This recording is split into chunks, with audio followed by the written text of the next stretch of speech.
या मेरी आवाज आ रही है ऑनलाइन वालों को? इसके बाद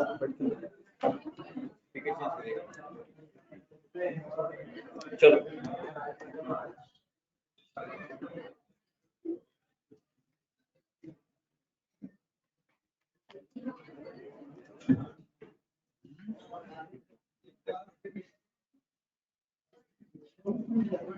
बस बेटा 1 मिनट रुक जाओ।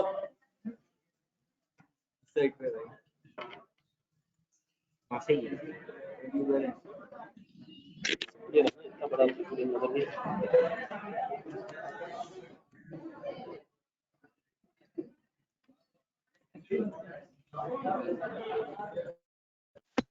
अच्छा जी मेरी आवाज आ रही है ऑनलाइन वालों?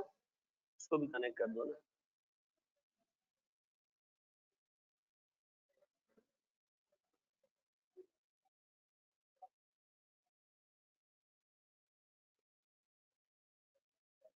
और नहीं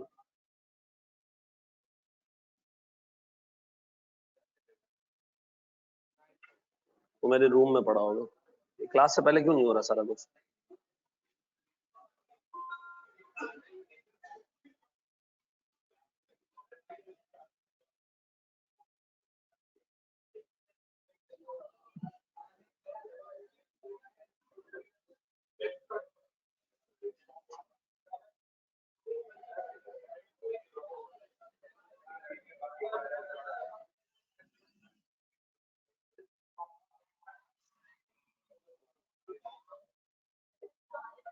बस 1 मिनट रुक जाओ बेटा, इन पे छोड़ना नहीं यार चीजें।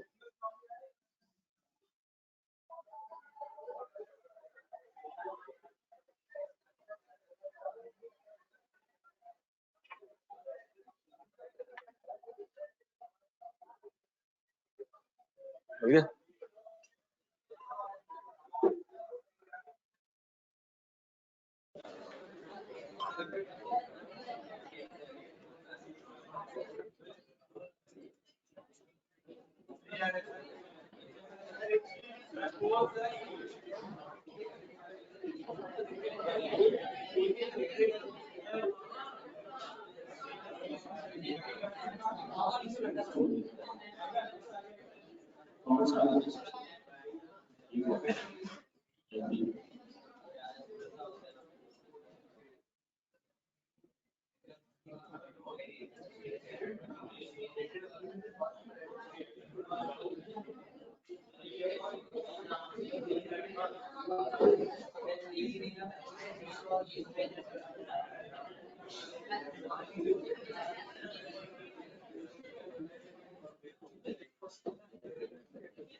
अच्छा यार बिल्कुल खामोश हो जाओ, आगे हम स्टार्ट करते क्लास में। बिल्कुल चुप ये कोई पूरा क्लास में लाउड नहीं लगेगा, लाउड नहीं लगेगा।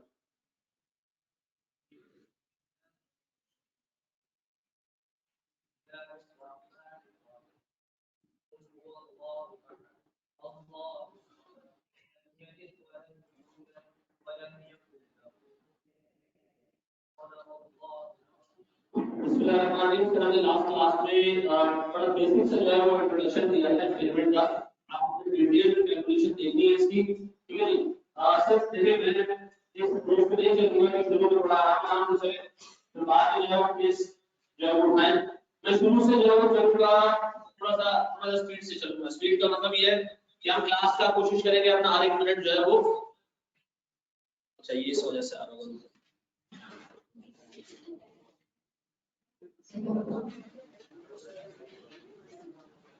अब सही है, अब सही होगी, अब सही होगी आवाज।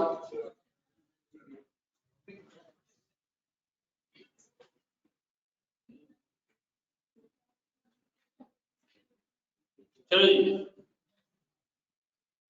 अभी बहुत सही हुआ यार, सारी चीजें बंद हो चुकी है अभी। अच्छा चलो जी, तो सर हम थोड़ा सा ना मतलब चीजें पेज से लेके चलेंगे, रुके मेरे चीज, ठीक है। अच्छा सर मुझे एक बात बताइए, कल हमने एक चीज डिस्कस की थी कि हमारे पास एक एसिड है, ठीक है जी। उस एसेट का से मिसाल के तौर पर कैरिंग अमाउंट है, लाओ दूं जल्दी लाओ,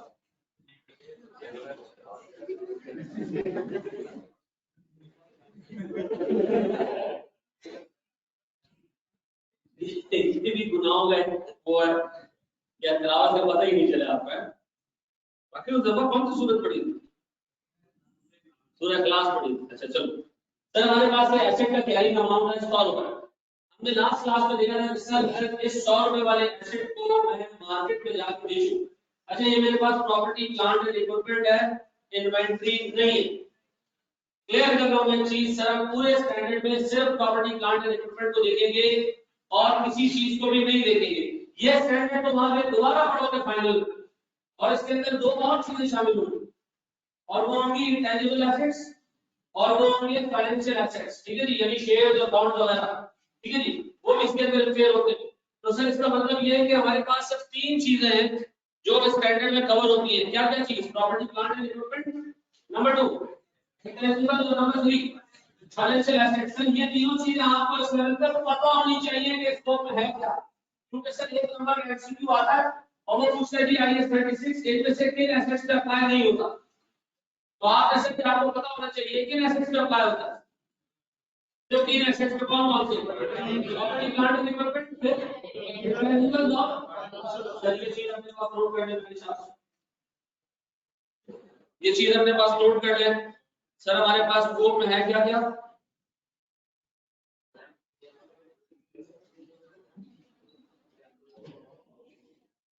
एक sir property plant and equipment जो आईएएस 16 में डील होता है, उसकी इम्पेयरमेंट यहां देखेंगे हम।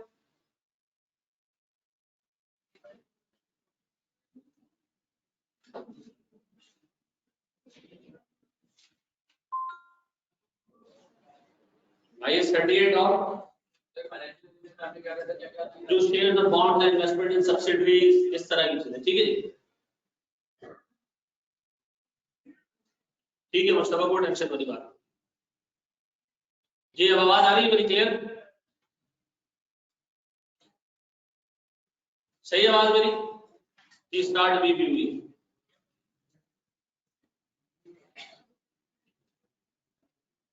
चलिए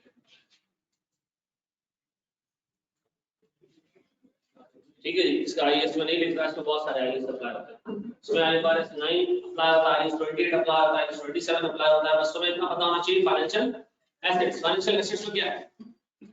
शेयर्स और बॉन्ड्स। ठीक है जी, यानी किसी कंपनी के शेयर्स मैंने खरीद लिए, किसी कंपनी के डिबेंचर मैंने खरीद लिए। जल्दी आ जाओ, शाबाश शाबाश शाबाश शाबाश। ठीक है रक्षा में यही खड़ा होता है, टेंशन।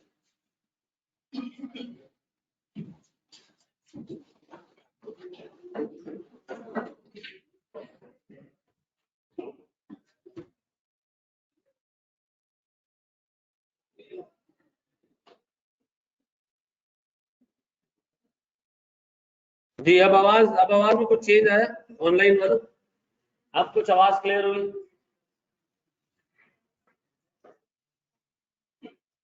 अब क्लियर हुई? अब मैं यहाँ आ रहा हूँ, देखो अब आवाज आ रही है। चलो अब इसका मतलब चेक किया जा सकता है। चलो अच्छा जी, चलो अब आए जरा दोस्त अच्छे तरीके से फोकस। मुझे एक बात बताओ सर, मेरे पास एक प्रॉपर्टी प्लांट एंड इक्विपमेंट है। ठीक है जी, देखो एक चीज दिमाग में रखना, इस पे इस स्टैंडर्ड पे लास्ट अटेम्प्ट में कोई क्वेश्चन नहीं आया। इसके 8 नंबर हैं। ठीक है जी, 8 नंबर हैं। और सर ये ऐसा स्टैंडर्ड है कि एग्जामिनर इसको लंबे टाइम तक स्किप नहीं करता। या तो इसके ऊपर अपना सवाल आएगा 8 नंबर का, या सर ये किसी सवाल का पार्ट बन जाएगा 5 नंबर का और 2 एमसीक्यूज आ जाएंगे इसको। ठीक है जी, देखो एग्जामिनर के पास इस वक्त काफी सारी चीजें ऐसी हैं जो मतलब वो अगर पूरा सवाल नहीं पूछ सकता ना तो क्या पूछ लेगा, उसकी एमसीक्यूज पूछ लेगा। ठीक है जी, या किसी सवाल का पार्ट बना के पूछ लेगा। तो कोर्स उसने पूरा कवर करना है। ठीक है जी, अच्छा जनाब, अब मैं अगर आपसे पूछूं सर मेरे पास एक प्रॉपर्टी प्लांट एंड इक्विपमेंट है जिसका से कैरिंग अमाउंट है 200 रुपए। ठीक है, मैंने लास्ट क्लास में आपसे डिस्कस किया था कि सर मेरे पास इस एसेट की फेयर वैल्यू का मतलब एक पर्टिकुलर एसेट आप मार्केट में किस रेट पे बेच सकते हो, ये क्या हमारे पास फेयर वैल्यू का मतलब क्या ये होता है कि हम इस एसेट को किस रेट पे खरीद सकते हैं नहीं सर, हम इस पर्टिकुलर एसेट को किस रेट पे बेच सकते हैं? अगर सर मैं इसकी फेयर वैल्यू मालूम करने जाऊं तो क्या है, ये मार्केट में कितने रुपए का बिकेगा, ऐसा एसेट कितने का आता है वो फेयर वैल्यू नहीं है, या मैं इस एसेट के कितने मांग रहा हूं ये फेयर वैल्यू नहीं है। सर मिसाल के तौर पर सर मेरे पास ये लैपटॉप जो लगा हुआ है ना, मैं तुम्हें इसकी हकीकत बताता हूँ ना, ये हमने लिया था कोई 24-25 हजार रुपए में। कितने में? 24-25 हजार रुपए में। 1 साल से ये मेरे पास चल रहा है, 1 साल भी नहीं, 1.5 साल से मेरे पास चल रहा है। 1.5 साल में मैंने नई में नहीं कोई 20-25 बैच पढ़ाए होंगे डिफरेंट सब्जेक्ट्स के, और आप अंदाजा लगा ले इससे मैं क्या कमा चुका हूँ। ठीक है जी। तो कोई मुझसे अगर पूछे कि मुझसे पूछे कि भाई इस एसेट की आपके लिए क्या वैल्यू है, तो मैं हजारों में तो नहीं बताऊंगा। ये बात समझ आती है ना सर? तो ना सुनो सुनो सुनो, अब मुझे अगर कहे कि ये बेचोगे, मैं कहूंगा नहीं यार इस लैपटॉप में मेरा हाथ सेट हो गया, मैं ये नहीं बेचू। एक बंदा कह रहा है नहीं सर आप बेचे, मैं कहूंगा ठीक है इसके 50 लाख रुपए। अब मुझे एक बात बताओ, मार्केट में जाके मैं किसी दुकान वाले को दिखाऊं ये, तो वो कहेगा 10,000 रुपए। ये क्या है सर जो 10,000 रुपए उसने कोट किए, बिड प्राइस, बिड प्राइस। मैं क्या मांग रहा हूँ 50 लाख, ये क्या है? क्या ऑफर प्राइस फेयर वैल्यू होती है? अगर ऐसा होने लगा तो मैं कहूंगा भाई ये दरवाजा बड़ा बरकती है। ठीक है जी, इससे जो आज तक आया और गया है वो क्वालिफाई हुआ है, शायद ये 200 दफा आना जाना है। ठीक है जी, ये जो दरवाजा है, इस दरवाजे को मैं बेचूंगा सर 2.5 अरब रुपए में। अब मैं मार्केट में जाऊं तो कहेगा 500 रुपए का दरवाजा सर ये। अब मुझे एक चीज ये बताओ सर, ऊपर वाले तीनों चीजों पे स्टैंडर्ड अप्लाई होगा? बिल्कुल बिल्कुल खुबैब यही है। अच्छा जी, अब मुझे पता फेयर वैल्यू का मतलब है वो प्राइस जिस पे आप इस एसेट को बेच सकते हो। सर वो मुझे पता चलती है कि जी कोई 160 रुपए। Sir cost to sell, sir मेरे पास कॉस्ट टू सेल यानी मैं इसको जाके अगर मार्केट में बेचूं इस एसेट को, तो मार्केट तक ले जाने, बेचने और सारे डॉक्यूमेंटेशन का सारा खर्चा है 20 रुपए का। बताएं सर इसकी fair value less cost to sell कितनी थी? सर फिर अगर मैं इसको इस्तेमाल करूं इसकी पूरी लाइफ, तो मुझे इससे क्या मिलेगा? वैल्यू इन यूज मिलेगा, प्रॉफिट मिलेगा। वो प्रॉफिट सर टोटल मिला के कोई 190 रुपए का बनता है। अब बताओ सर क्या इस एसेट से मैक्सिमम रिकवरी 190 रुपए की नजर आ रही है? यस सर 190 रुपए की नजर, ऐसा इसका मतलब है सर ये एसेट अभी भी 200 रुपए रिकवर करता हुआ नजर नहीं आ रहा। क्या इस एसेट में इंपेयरमेंट है? ये सर कितने की है? 10 रुपए की। अब मुझे एक बात बताओ सर, कल की क्लास में हमने सिर्फ ये डिस्कस किया था, सिर्फ हमने फेयर वैल्यू को ब्रीफली डिस्कस कर लिया था, कॉस्ट टू सेल को ब्रीफली डिस्कस कर लिया था। सर देखिए सवाल जब भी आएगा ना इंपेयरमेंट का, इसमें सबसे बड़ी बला, आखिरी बला होती है ना वीडियो गेम में, वो ये होगी वैल्यू न्यूज। मैंने आपको कहा था ना हमारे स्टैंडर्ड में जो टोटल टाइम डिस्ट्रीब्यूशन है 80% टाइम हम किस पे लगाएंगे? वैल्यू न्यूज की कैलकुलेशन पे लगाएंगे, ऐसा। तो सर इसी के साथ आप अपने पास सेटिंग डाल लें किसकी? वैल्यू न्यूज की। सर वैल्यू न्यूज पे हम करेंगे तो 12-14 सवाल, ठीक है जी, और फिर हम डायरेक्ट इंपेयरमेंट की कैलकुलेशन करके स्टैंडर्ड को तम्मत बिल खैर जी।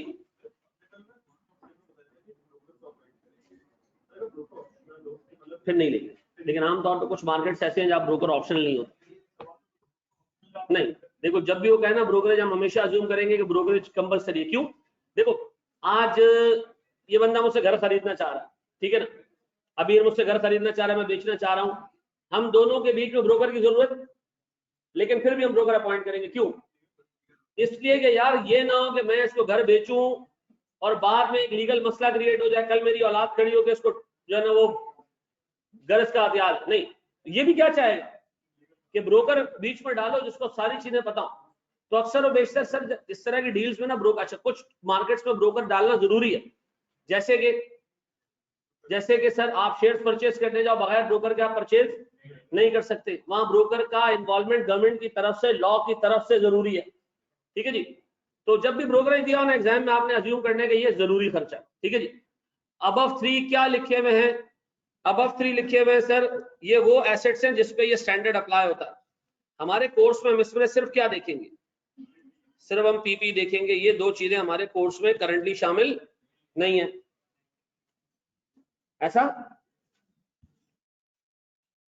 वैल्यू न्यूज कैश फ्लो से निकलेगा, आज बिल्कुल सही कहा आपने, 190 पे आएगा, बिल्कुल बिल्कुल वो 190 पे आगे लगेगा। ठीक है, उस साल का डेप्रिसिएशन लगने के बाद ही हमने इंपेयरमेंट टेस्टिंग की है ना। हाँ, कल हमने लास्ट टाइम ये तो देखा था कि पहले आपने क्या करना है, डेप्रिशिएट करना, फिर आपने इम्पेयरमेंट टेस्टिंग करना। इसलिए कि जिस दिन आप इम्पेयरमेंट टेस्टिंग कर रहे हो उस दिन तक एसेट डेप्रिशिएट होके साफ सुथरा होके आप उसकी तब इम्पेयरमेंट टेस्टिंग करो। एसेट किसी और डेट पे खड़ा है और वैल्यू न्यूज और फेयर वैल्यू आज की डेट पे निकल रही है, गलत हो जाएगा। तो पहले कैरिंग अमाउंट को उस डेट पे लेके आओ जिस डेट पे इम्पेयरमेंट टेस्टिंग हो रही है। सेट है, सेट हो गया।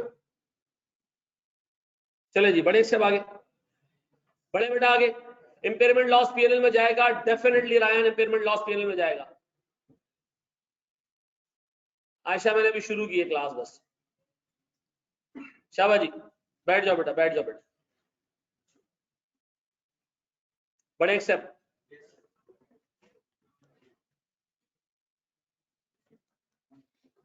सर अपने पास आपने एडिंग डाली है किस चीज की?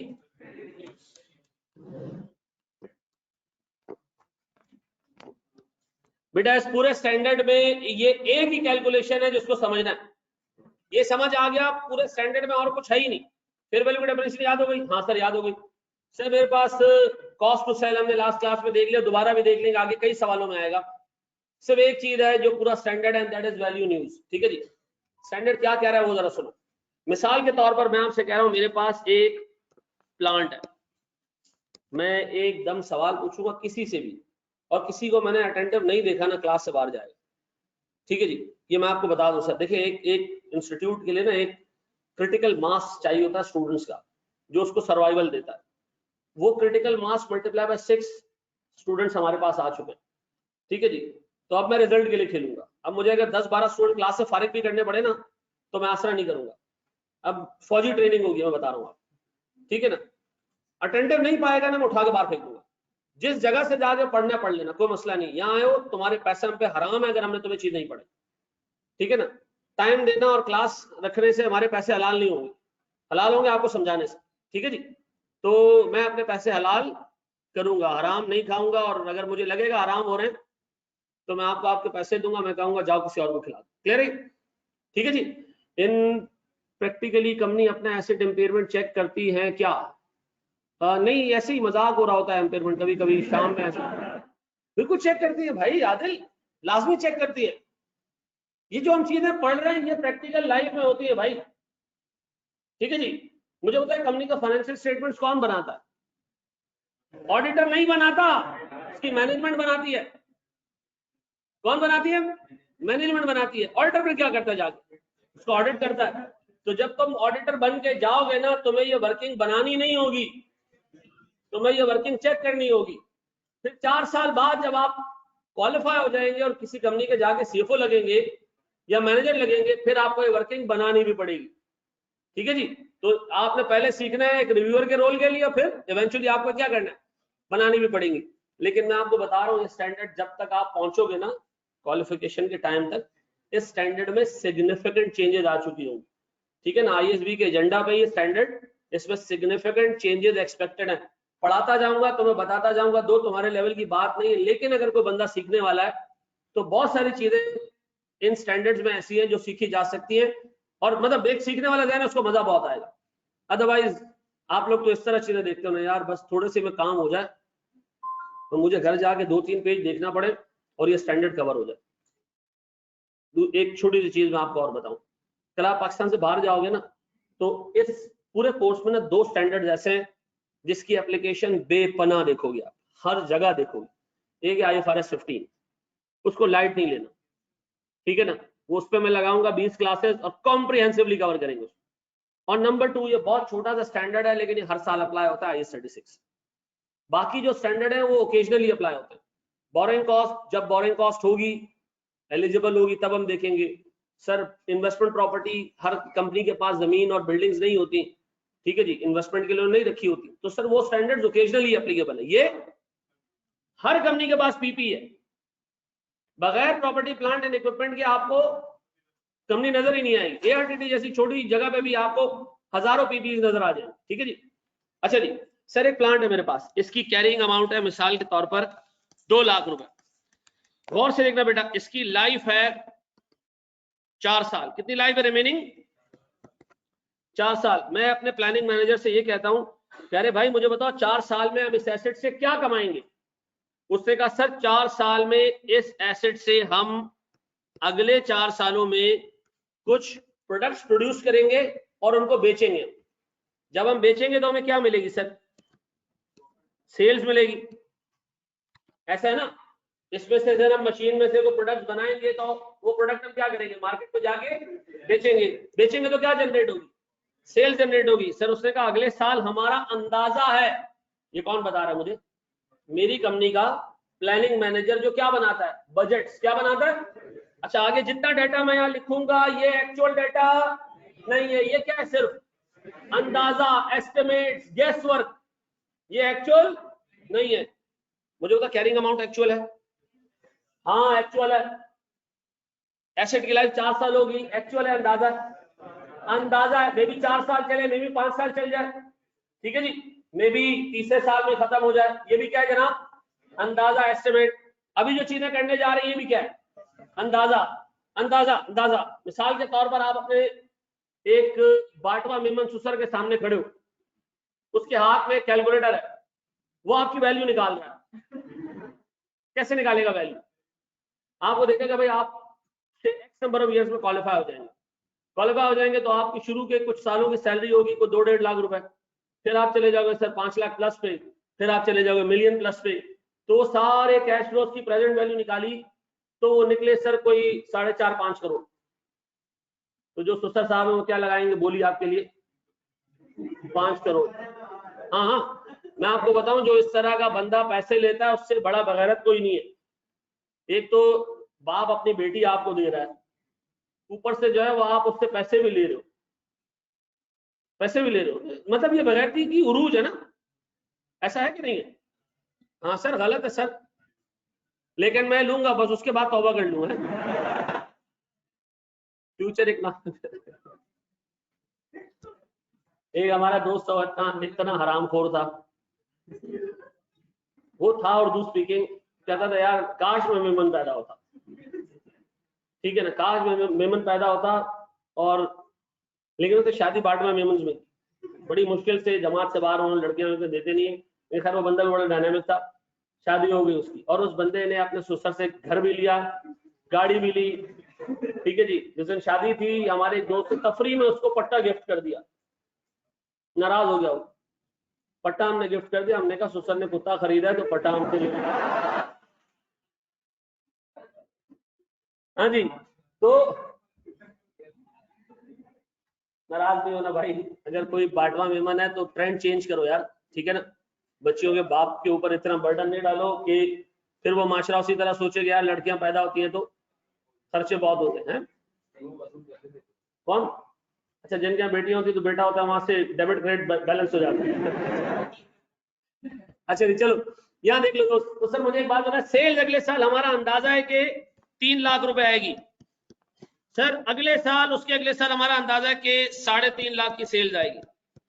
उसके अगले साल हमारा अंदाजा है कि 4 लाख की सेल्स आएगी। उसके आगे हमारा अंदाजा है कि 2.5 लाख की सेल्स आएगी। मुझे एक बात बताओ, क्या ये फिगर जो कैलकुलेट हो रही है ये 100% सही है? तुक्का, अंदाजा, इसके बगैर हमारा काम नहीं बनेगा, ठीक है जी।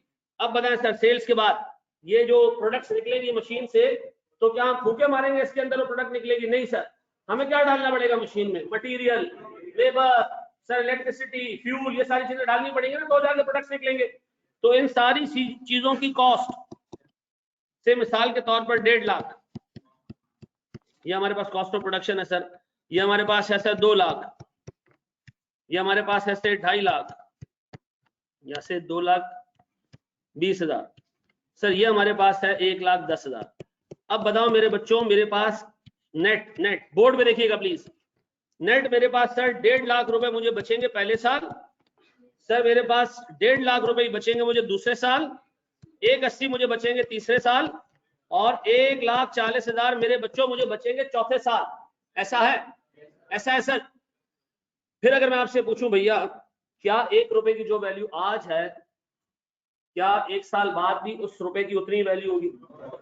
उसके अगले साल नहीं सर। सीधी सी बात यह है कि सर आज अगर आपको 5 किलो आटा से 400 रुपए में मिल रहा है, तो सर आगे आने वाले दिनों में वो आटा क्या होता जाएगा? और महंगा होता जाएगा, पैसा अपनी वैल्यू लूज करता जाएगा। ऐसा है? तो क्या मैं कह सकता हूँ जो 1.5 लाख मुझे 1 साल बाद मिलने वाले और जो अगले 1.5 साल 1 साल बाद मिलने वाले और जो अगले 1 साल बाद मिलने वाले, इन सब की वैल्यू सेम है? नहीं सर, 1 रुपए की वैल्यू बतदरीज क्या होती जाएगी, कम होती जाएगी, ऐसा है। अब मुझे एक बात बताएं सर, मेरा अंदाजा है कि पैसे की वैल्यू 10% से नीचे जाएगी। किससे? हर साल चीजें 10% क्या होती जाएंगी, महंगी होती जाएंगी। हर साल चीजें 10% महंगी होती जाएंगी। एआरटीटी ने पिछले साल से फीस नहीं बढ़ाई, ट्रेंड तोड़ा ना हमने, क्या करना चाहिए था। चलो खैर, यहाँ देख लो, अगले साल हम 20% बढ़ा देंगे, टेंशन नहीं। यहाँ देख लो सर, अब मुझे एक बात बताएं सर, मेरे पास 1.5 लाख की प्रेजेंट वैल्यू निकालनी है। 1.5 लाख कब मिल रहा है? देखो इसकी प्रेजेंट वैल्यू कैसे निकलती है, तुम लोगों ने मैथ्स में ही पढ़ा। 1.5 lakh divided by raise to the power, अच्छा इस वाले 1.5 लाख की प्रेजेंट वैल्यू, जबरदस्त भाई, ऐसा करते क्यों, हमें घंटा नहीं पता। Very good.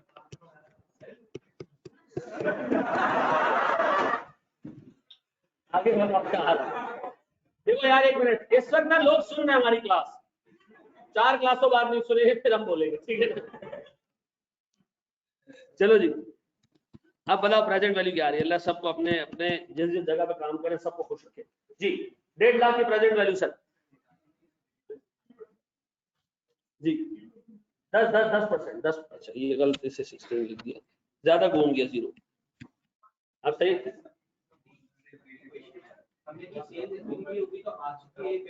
नहीं नहीं, हमने अज्यूम किया ये 1 साल बाद इतने मिलेंगे, उसके अगले साल बाद इतने मिलेंगे, ये वैल्यूज उन्हीं सालों की है, ठीक है जी। जी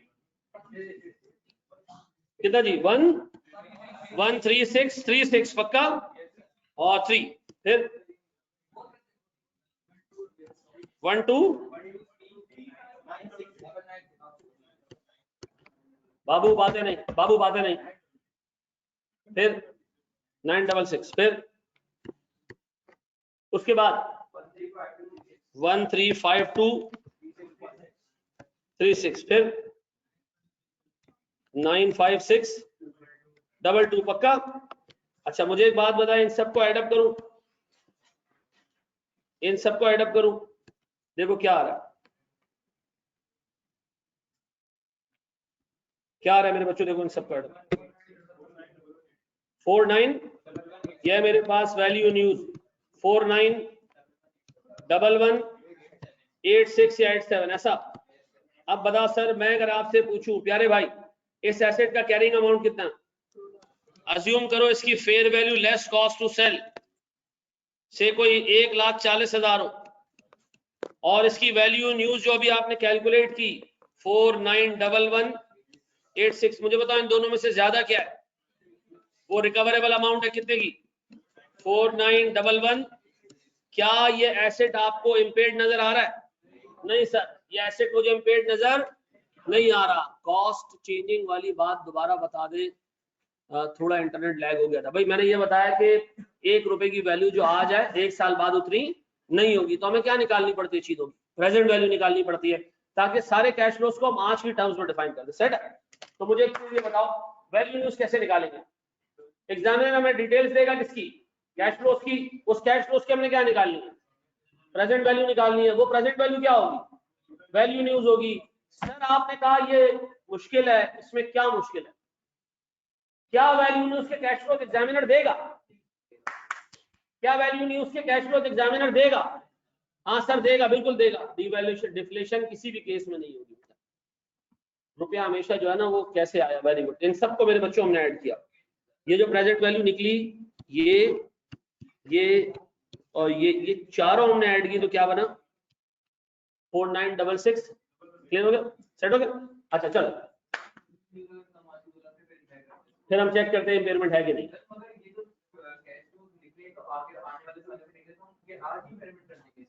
हाँ, हम ये सोचेंगे कि भाई जब इस एसेट से इतने मिलने नहीं है तो आवाम को बेवकूफ क्यों बनाए, चेंज हो गया तो हम उसको दोबारा अपने वैल्यू पे ले आएंगे। रिवर्सल भी होता है इम्पेयरमेंट का, लेकिन वो आपके कोर्स में अल्हम्दुलिल्लाह नहीं है।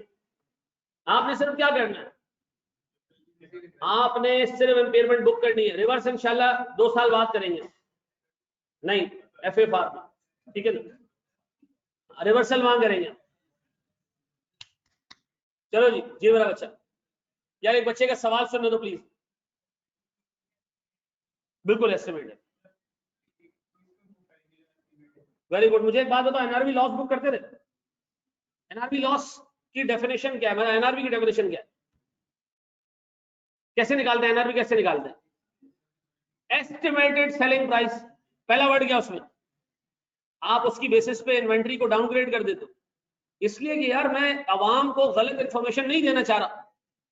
जब मुझे एक चीज पता है कि फ्यूचर में इसके चांसेस बहुत ज्यादा है कि इस एसेट से पैसे कम निकले, तो मैं आवाम को आज क्यों बताऊं कि भाई ये एसेट जो है वो अच्छी वैल्यू का नहीं। अगर एक एसेट सर फ्यूचर देख के इम्पेयर्ड है तो मैं उसको इम्पेयर करूंगा, ठीक है जी।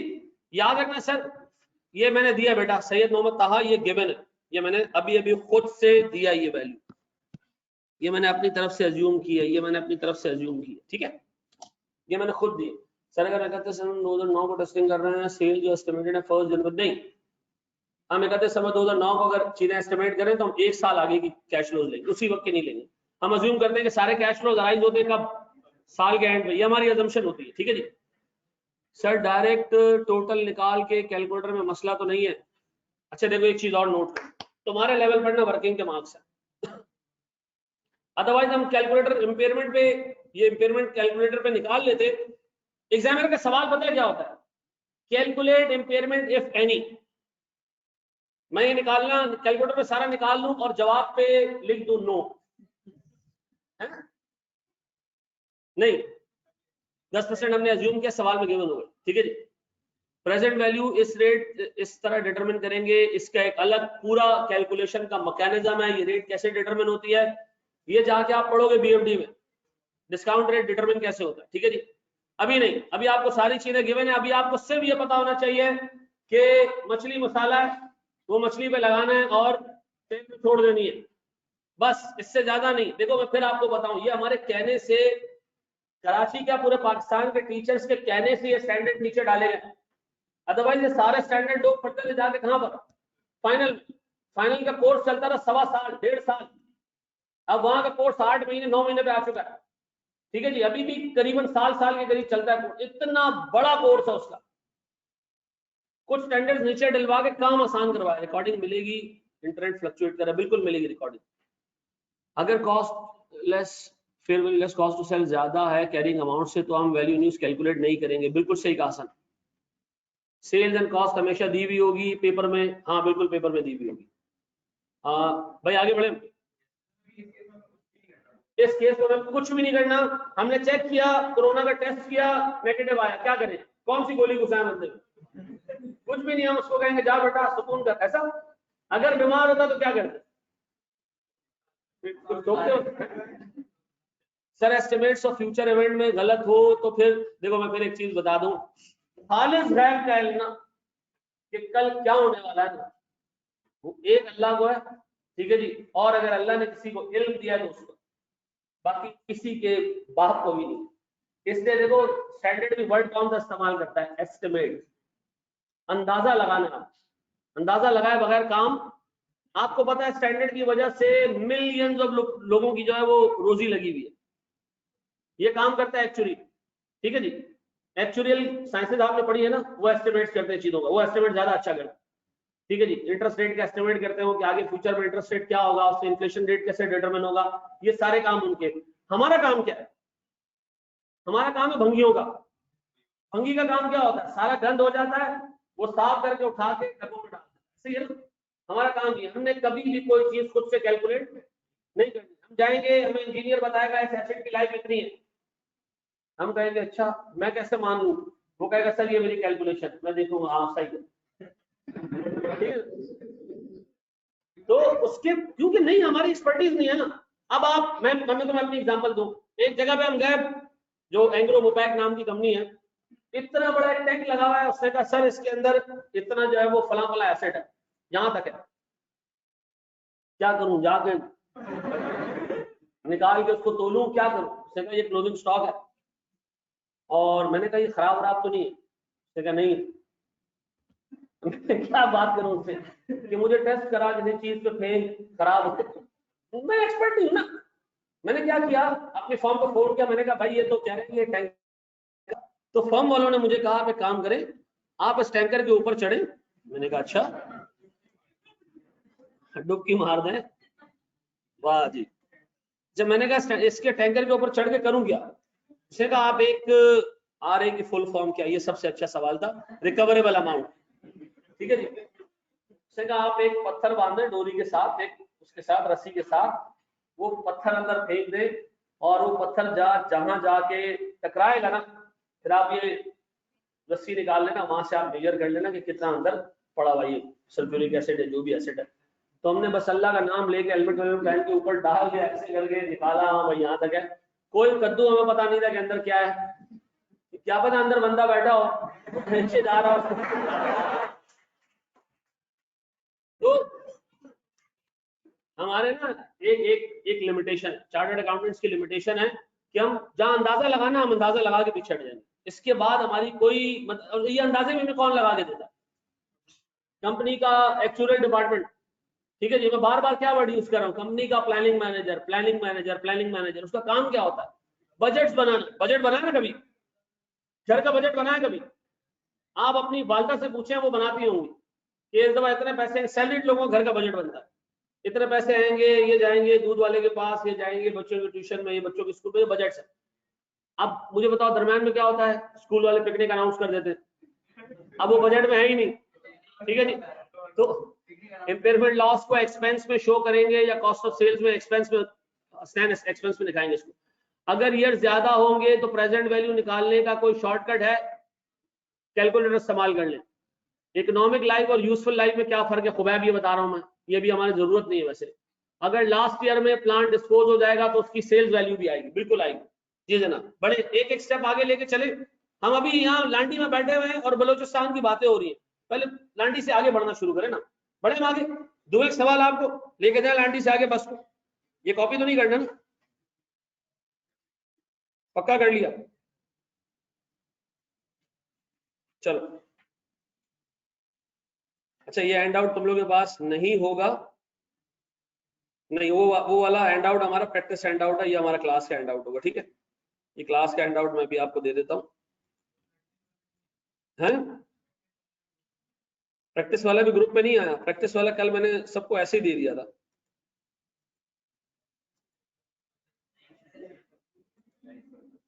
कहाँ गया भाई, पेस्ट हो गया,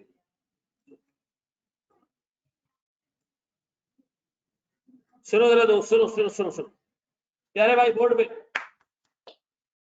अगर लास्ट ईयर में प्लांट डिस्पोज होगा वो मैंने बता दिया सर। ये कह रहे हैं जनाब और सुनो, नजर आ रहा है भाई सबको ये, यार वो तीसरा वाला बोर्ड नहीं लगा हुआ, चलो वो लगवा देता हूँ, ये नजर नहीं आ रहा सबको, वहां देखना, इधर वहां बराबर में देख लेना भाई, इसको और बड़ा कर दो। अगर ये नजर नहीं आ रहा ना बेटा, तो फिर जिंदगी में बहुत सारी चीजें तो वैसे फील होंगी।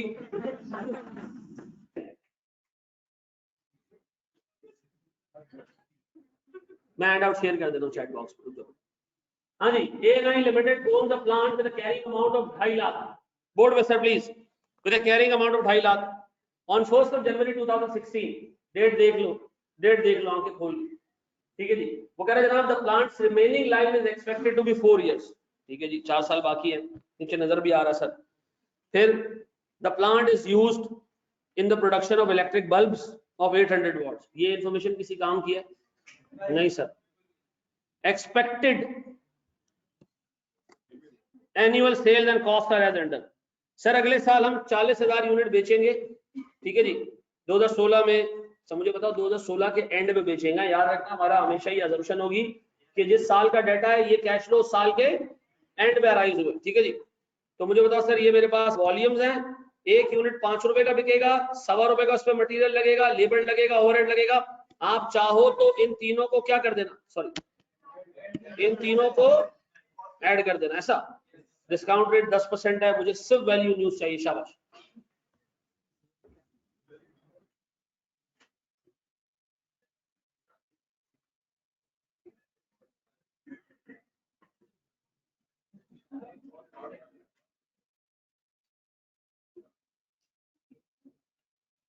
आ गया भाई ऑनलाइन वालों हैंड आउट?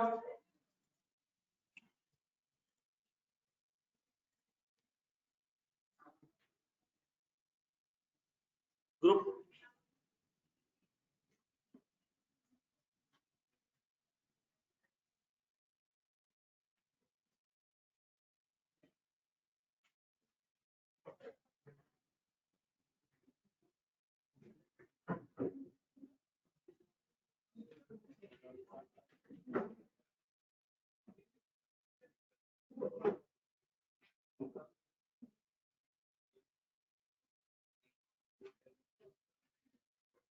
जी मेरे बच्चों, शाबाश शाबाश शाबाश, चलो प्रोजेक्टर भी खुलवा देता हूं।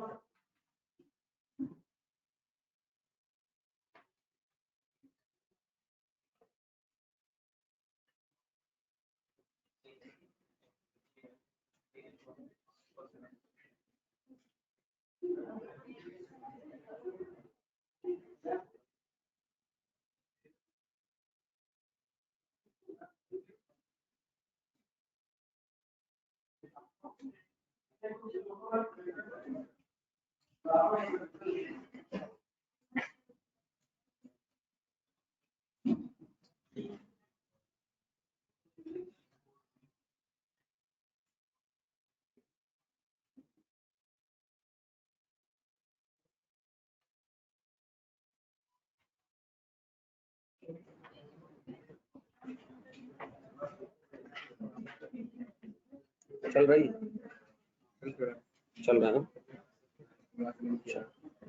यहाँ से चल रहा है, आवाज आ रही है मुझे? सर मुझे एक बात बताओ, ये सही कनेक्ट हुआ, अगर मैंने चेंज कर दिया था बीच में नहीं हो रहा था, आवाज ही नहीं आ रही। ठीक है, बस जाने दो दोस्तों।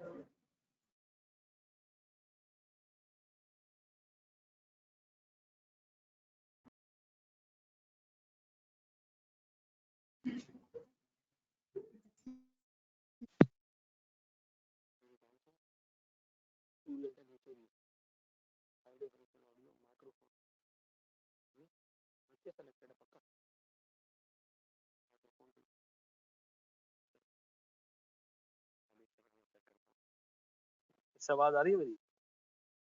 चलो यार, मेरी आवाज आ रही है आप लोगों को क्लियर? ऑनलाइन वालों, ऑनलाइन वालों मेरी आवाज आ रही है? पक्का साफ सुथरी आवाज आ रही है?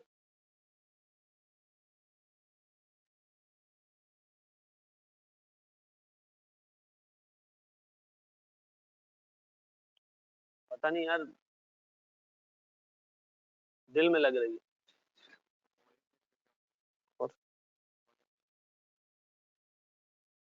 और वॉल्यूम तेज हो रहा है। हाँ जी, अब सही है, लाउड हो गया अब।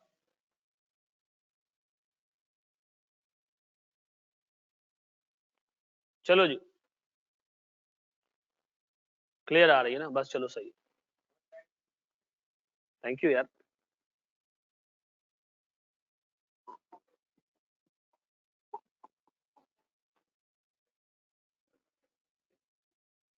कर लिया 192602 वाज, एक बच्चे ने कैलकुलेट कर लिया है final value, value news. 2 minute आराम से ले लो बेटा, सुकून से करो, 2 मिनट तसल्ली से।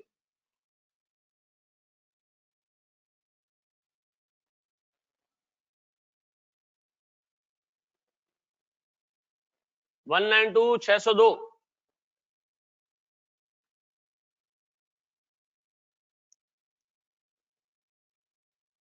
कितने लोग इस अटेम्प्ट में, मतलब इतने पेपर्स दे रहे हैं कि उनके पास अगली अटेम्प्ट लास्ट होगी? मतलब कितने लोग की अगली अटेम्प्ट जो है वो लास्ट अटेम्प्ट होगी? 4 लोग, 5 लोग बस। तो बाकी लोगों ने, मतलब बाकी फास्ट ट्रैक से भी आ रहे होंगे ना? अच्छा जी, सबसे ज्यादा बच्चे जो है वो इसी स्टेज से सीए से बाहर होते हैं। इसके बाद ये जो स्टेज पास हो जाती है ना और आखिरी अटेम्प्ट में चले जाते हैं, लास्ट 3 रह जाते हैं, उसमें से ड्रॉप आउट का रेशियो सिर्फ 4% है।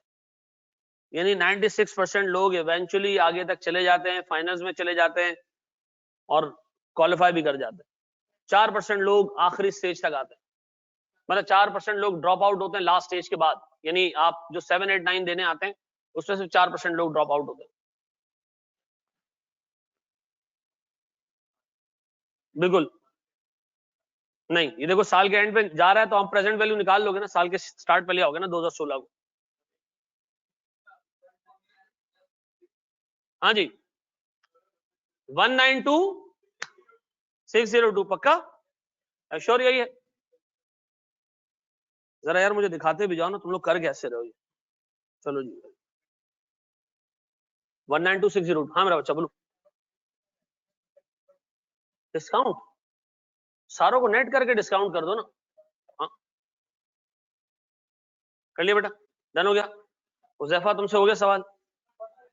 बिल्कुल सही 192606 या 602 आ रहा होगा। शाबाश शाबाश बाजी, आप लोगों का सही चल रहा है हैं? बच्चों ने सही कर लिया। तेरा असल नाम क्या है? नहीं यार असल नाम क्या है? अलिफ से या हे से? एच से हमजा।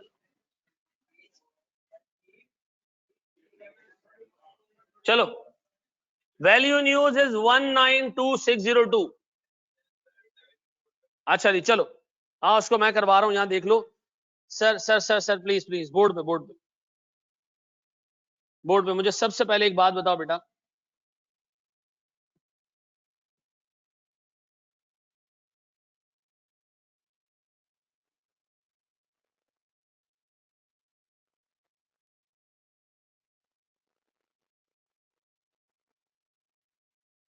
खेलते भी रहेंगे ना साथ साथ।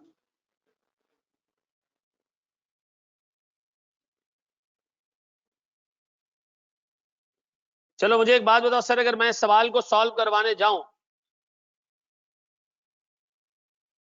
तो मुझे बताएं सबसे पहले मेरे पास सर 4 साल का डाटा है। सर मेरे पास 4 साल के डाटा में मेरे बच्चों प्लीज बोर्ड पे सेल्स 40,000 इंटू 5। अच्छा ये कैलकुलेट करके दिखाने की जरूरत नहीं है, ये आपको कैलकुलेट करके दिखाने की जरूरत नहीं है कि आप उठा के साइड पे ले जाके इसको कैलकुलेट करके दिखा रहे हो। जब दोनों फिगर सवाल में गिवन है ना, फिर आपसे एग्जामिनर एक्सपेक्ट नहीं करता कि आप उसको मल्टीप्लाई करके वर्किंग के तौर पे दिखाओ, नहीं। ठीक है जी, आप बताएं सेल्स मेरे पास सर कितना? 2,25,000, फिर 147 और 1,06,400, 106,400 है। Cost of good sold 130। जबरदस्त 9।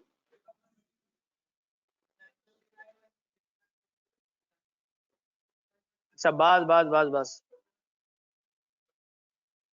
फिर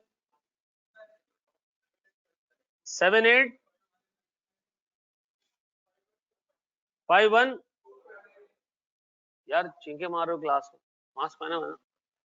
कल तुम लोगों की मैंने वो बलियां संभाली है ना, कोई हरामखोर शफकत महमूद को टैग कर रहा है तस्वीर में, कोई कराची पुलिस को टैग कर रहा है। एक एक टेंडेंसी मैंने पाकिस्तानी कौम में देखी कि कुछ 400 मोहल्ले दूर एक बंदा तरक्की कर रहा है, इधर वाले की जल रही है, कोई कोई कनेक्शन नहीं। एक ने लिखा मेरा दोस्त इस तरह पोस्ट करता था, उसको किसी ने गोली मार दी। पहले मैंने सोचा मैं उसको पब्लिक में जवाब दूं, फिर मैंने जाके उसको प्राइवेट में जवाब दिया। मैंने कहा और फिर आपकी बहन बेवा हो गई, ठीक है ना? फजूल यार, आगे आ जाए।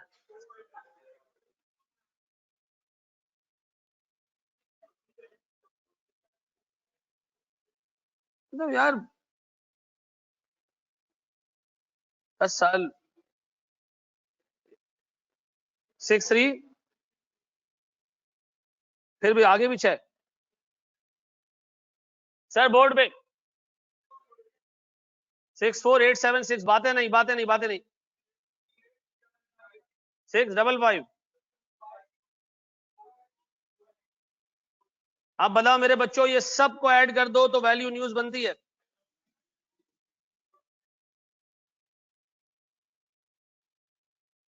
192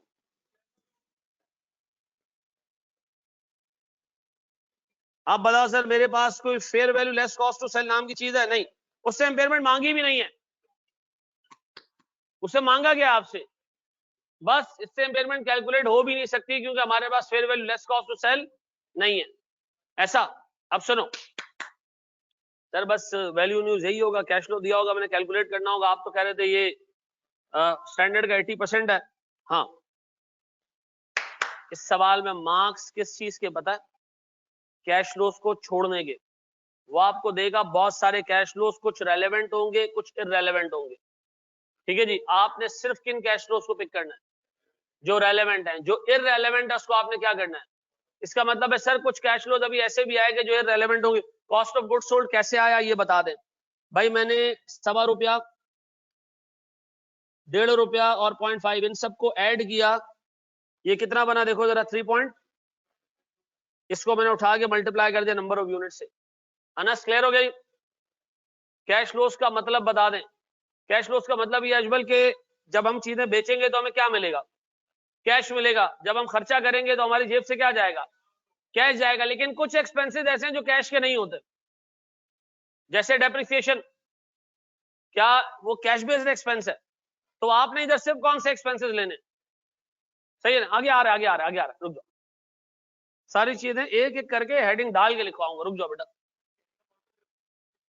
नहीं, क्योंकि हमारे पास वैल्यू न्यूज नहीं है, ठीक है ना। तो इंपेयरमेंट कैलकुलेट मतलब हम ये सोच सकते हैं कि शायद वैल्यू न्यूज ज्यादा, सॉरी वो ज्यादा हो, fair value less cost to sell ज्यादा हो, ठीक है ना, पॉसिबल। अच्छा जी, डायरेक्टली पहले सेलिंग प्राइस को कॉस्ट में से माइनस करके 40,000 से मल्टीप्लाई कर सकते हैं। देखो मैं फिर बता दूं बेटा, इसकी इतनी सफिशिएंट वर्किंग देना कि एग्जामिनर को इतना सुकून हो कि भाई आप, अच्छा देखो उसने सेल्स के अलग मार्क्स रखे होंगे, मे बी मटेरियल के भी अलग मार्क्स रखे होंगे, चलो ये क्लब करके मार्क्स कटेंगे नहीं, दे देगा। लेकिन ये नहीं करना कि आपने डायरेक्ट ये 70,000 निकाल लिया, फिर एक ने सोचा 70 भी क्यों निकालूं, डायरेक्ट प्रेजेंट वैल्यू निकाल देता हूं। फिर एक ने सोचा प्रेजेंट वैल्यू अलग अलग दिखाने की जरूरत क्या है? तो इसका एंड नहीं है कोई, ठीक है ना।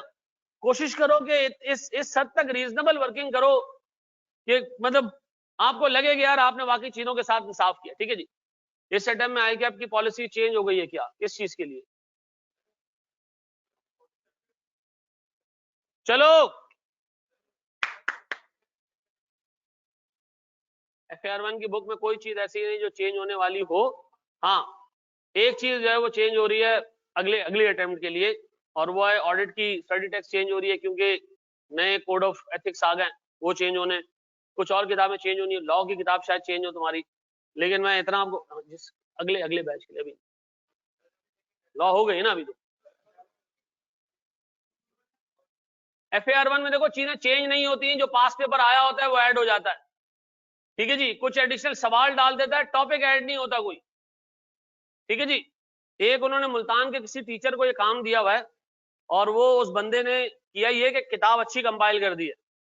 भाई FAR1 की किताब आपने देखनी है, ठीक है, उसके अंदर 1000 जगह पे ऐसी चीजें होंगी जो गलतियां होंगी, वो हम बैठ के डिस्कस कर लेंगे, लेकिन किताब पूरी करके जानी है, ये दिमाग में रखना, ठीक है ना। ICAP की किताब पूरी करके जानी है, क्लियर है? FAR1 स्टडी टेक्स्ट प्रोसेसिंग में है, मिल जाएगी अभी, आप पुरानी वाली चला लो, कोई चीज चेंज नहीं होगी, चीजें ऐड होंगी उसमें, ठीक है जी। ये बगैर मसाले के सालन खाने का क्या मजा आएगा, यानी स्टडी टेक्स्ट में मसाला डल जाने दे, फिर हम उसको उठाएंगे। नहीं उठाओ भाई, जब आपका दिल करे आप उस वक्त उठा लेना। सुनो, स्टैंडर्ड कहता है भैया 5 कैश फ्लोज ऐसे हैं, हम उसको 6 भी कह सकते हैं, वैसे 5 हैं। 5 कैश फ्लोज ऐसे हैं जो आपने इग्नोर करने, क्या करने? इग्नोर करने 5 कैश फ्लोज। एक एक का रीजन दूंगा, तरीके से उसको सुनना है। रीजन ना भी पता हो स्टेज पे काम चल जाएगा, ये पता हो कि कौन से इग्नोर करने, ठीक है जी। लेकिन मैं रीजन दूंगा ताकि तुम्हें चीजें समझ में आए। सबसे पहला कैश फ्लो जो इग्नोर करना है वो है इंटरेस्ट का कैश फ्लो। किसका? इंटरेस्ट का कैश फ्लो। सुनो सुनो सुनो, इस चीज को हमने इग्नोर करना है। कैश फ्लोज टू बी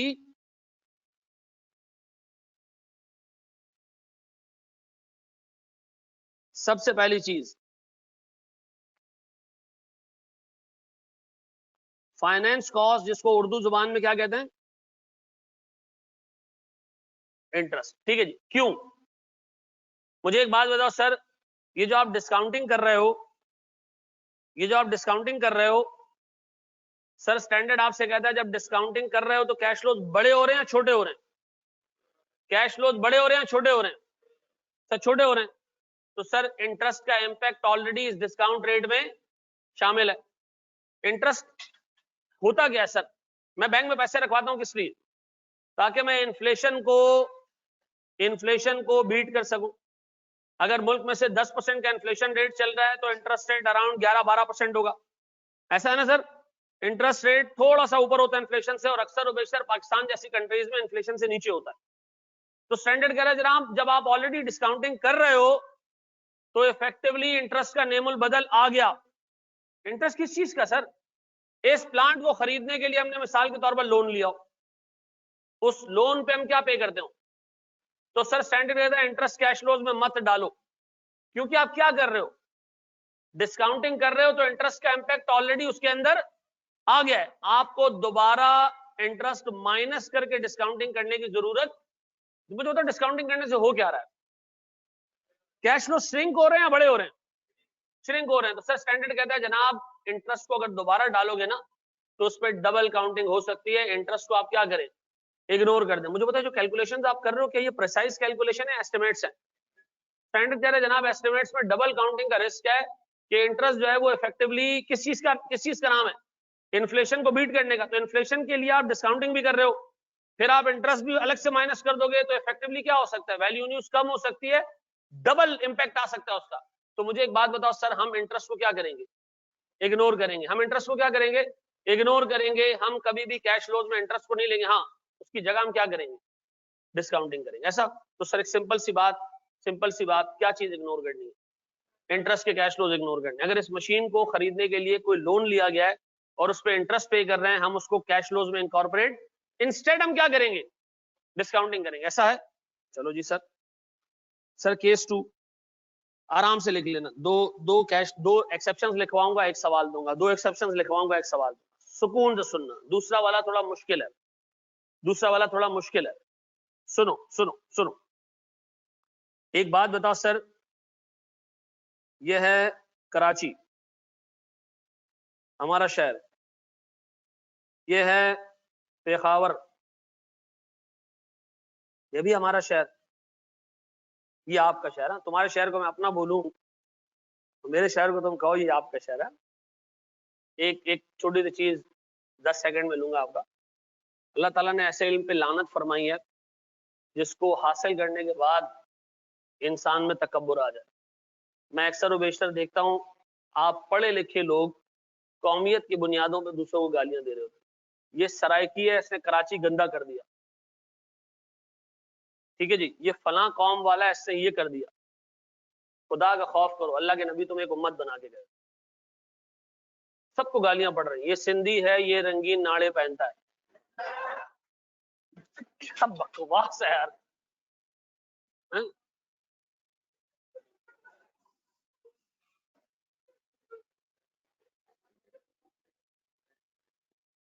ये अफगानी है, ये नमक हराम है। अल्लाह का खौफ करो यार, अल्लाह के नबी एक उम्मत बना के गए। तुम उस अल्लाह के नबी के साहबा में हजरत सलमान फारसी फारिस से आए थे, हजरत बिलाल रज़ी अल्लाह तआला अन्हु हबशा से आए थे, ठीक है, हजरत उमर फारूक रज़ी अल्लाह तआला अन्हु, हजरत अबू बकर सिद्दीक रज़ी अल्लाह तआला अन्हु वहां के लोकल थे। लेकिन बहुत सारे साहबा किस जगह से आए हुए थे, डिफरेंट जगहों से आए हुए थे। अल्लाह के नबी ने उनको क्लासिफाई किया कि तुम हबशी हो, तुम फारसी हो, तुम ये हो, नहीं। एक उम्मत थी ना, सब एक साथ होते थे। वहां कोई ये नहीं कहता था कि यार तुम काले गोरे हो या तुम फलां इलाके से आए हो। हमारे यहाँ कराची को गंदा किसने किया, सराइकियों ने। व्हाट द हेल यार, आप एजुकेट करो ना उनको, पढ़े लिखे हो ना आप, एजुकेट करो उनको। पठानों ने ये कर दिया, कटी पाड़ी मत जाओ, पठान खतरनाक है। ये तो है। हाँ जी, क्योंकि मैं खुद पठान हूं तो मैं आपको बता सकता हूँ। पॉसिबल है कि इंटरेस्ट रेट डिफरेंट हो, डिस्काउंट रेट डिफरेंट हो, बिल्कुल पॉसिबल है। इसके बावजूद इसको इग्नोर करना है, बिकॉज एक रिस्क है कि इसकी वजह से वैल्यू न्यूज सिग्निफिकेंटली कम हो जाएगी। ठीक है जी, इसलिए स्टैंडर्ड ने इसको मतलब ऑल टुगेदर मना कर दिया, नहीं कुछ नहीं करना कैश फ्लोज का, ठीक है ना, इग्नोर करना ऑल टुगेदर। सर देखो मैं फिर बताऊं, ये अंदाजे हैं, परफेक्ट फिगर्स नहीं है, तो अंदाजे में स्टैंडर्ड कहता है चलो इसको इग्नोर भी कर दो, देखो क्या आएगा। अब बताओ सर, एक कराची एक पेशावर है, एक बंदे ने सर यहाँ एक मशीन खरीदी और दूसरे बंदे ने यहाँ एक मशीन खरीदी, दोनों आइडेंटिकल, एक जैसी मशीन, दोनों एक जैसी मशीन, एक कराची में चल रही है, एक पेशावर में चल रही है, दोनों एक जितना यूनिट प्रोड्यूस करती है साल के, दोनों एक जितना यूनिट प्रोड्यूस करती है, दोनों की सेल्स बराबर है, दोनों की कॉस्ट बराबर है, सब चीजें दोनों की बराबर है, लेकिन कराची में टैक्स रेट है 30%, पेशावर में टैक्स रेट है 0%, क्योंकि इनकरेज किया जा रहा है कि सर इंडस्ट्रीज को आप उन इलाकों तक लेके जाएं जहां पर इंडस्ट्रीज कम है, ताकि लोकल लोगों को रोजगार मिले। तो सर पेशावर में इंटेंशनली टैक्स रेट रखा गया 0% और कराची में टैक्स रेट रखा गया है क्या चीज सर 30%। तो मुझे बताओ सर, अगर मैं टैक्स को कैश फ्लोज में डालूंगा, आपको नहीं लगता दो आइडेंटिकल एसेट्स जो एक जैसे हैं, एक जितनी कैपेसिटी है दोनों की, एक जितना कैश जनरेट कर रहे हैं, आपको नहीं लगता कि सर एक की वैल्यू न्यूज कम हो जाएगी? जहां टैक्स रेट ज्यादा है वहां वैल्यू न्यूज क्या हो जाएगी? अब बताओ, ये टैक्स का कमाल है, उस इलाके का कमाल है या एसेट का कमाल है? सर एसेट का कमाल नहीं है ये, इसका मतलब है जो कराची में काम कर रहा है वो बदनसीब है, उसको इंपेयरमेंट बुक करना पड़ जाएगी। हम ये कहेंगे उसका एसेट खराब है, जबकि उसका एसेट खराब नहीं है। तो सर हमने टैक्स को क्या करना है, ताकि, मैं बहुत टेक्निकल वर्ड इस्तेमाल कर रहा हूं, ताकि जूरिस्डिक्शनल इफेक्ट्स, यानी एसेट किस इलाके में ऑपरेट हो रहा है, इससे इंपेयरमेंट को हम बाहर ले जाएं। एसेट किसी भी इलाके में इंपेयर हो, हम टैक्स रेट का इस्तेमाल नहीं करेंगे, तो हम सर टैक्स के कैश फ्लोज नहीं लेंगे। ऐसा है? ऐसा है सर? अब बताएं सर, हमने दूसरा कैश फ्लो इग्नोर करना है, कौन सा? टैक्स के साथ आप वर्ड इस्तेमाल किया करो इनकम टैक्स, ठीक है जी। अब बताओ सर, इंटरेस्ट क्यों इग्नोर करना है?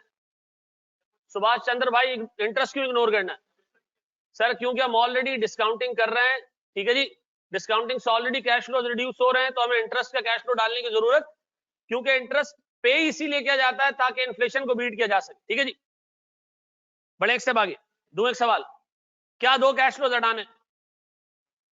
अच्छा, इस लेवल पे आपको इतना पता होना कि इंटरेस्ट हटाना है और टैक्स हटाना है, पता नहीं क्यों हटाना है, तो भी काम चल जाएगा। लेकिन सर अगर आपको पता हो तो क्या बुराई है इसमें, ठीक है जी। ऐसा है सर? हाँ जी, वजू में नाक में उंगली क्यों मारते हैं? हाँ, वजू में नाक में उंगली क्यों मारते हैं? मारते हो ना? आज तक पूछा किसी से? कोई? हाँ, कुछ नहीं, पूछना भी नहीं है, ठीक है ना, क्योंकि वैसे एक प्रोसीजर हमने सीखा है, हमने करना है, ठीक है। देखो आपके लेवल पर ना, अगर कोई टीचर आपसे ये कहता है ना कि यार ये ऐसे करना है और करना है ना, मैं उसको गलत नहीं बोलूंगा, ठीक है ना। क्यों? बाज़ औक़ात सर आप बच्चे को फिर लॉजिक समझाना शुरू करते हैं ना, तो उसको सीधी चीज समझ आ रही थी जिसको रिक्वायर्ड होती है, वो क्या हो जाता है, इंटरेस्ट नहीं लेना। क्यों नहीं लेना भाई? तू इतना जान ले कि ये चीज नहीं करनी है, ठीक है ना। हाँ, लेकिन अब मैं आपको बताऊं, एग्जामिनर अब आपसे इस तरह पूछ सकता है कि वो एक एमसीक्यू बना दे और कहे जनाब इंटरेस्ट इज इग्नोर्ड बिकॉज, ठीक है जी, हम ऑलरेडी डिस्काउंटिंग कर रहे हैं, सही है जी, इंटरेस्ट रेट हर बैंक का अलग अलग होता है, नहीं नहीं नहीं नहीं, रीजन क्या है? तो मैं तुम्हें एक रिस्क सेव करा रहा हूं कि अगर एमसीक्यू में आ गया तो तुम्हारे लिए कोई परेशानी का बायस। अब बताओ टैक्स क्यों हटा दो? ताकि इलाकाई असरात से इंपेयरमेंट को दूर रखा जा सके। इलाकाई असरात, जूरिस्डिक्शनल इफेक्ट्स, ठीक है, उससे हम क्या रख सके, इंपेयरमेंट को। पता नहीं तुम्हें ये वर्ड समझ आया कि नहीं आया? मैंने कहा जूरिस्डिक्शनल इफेक्ट कद्दू पर नहीं करना ना, खत्म जी।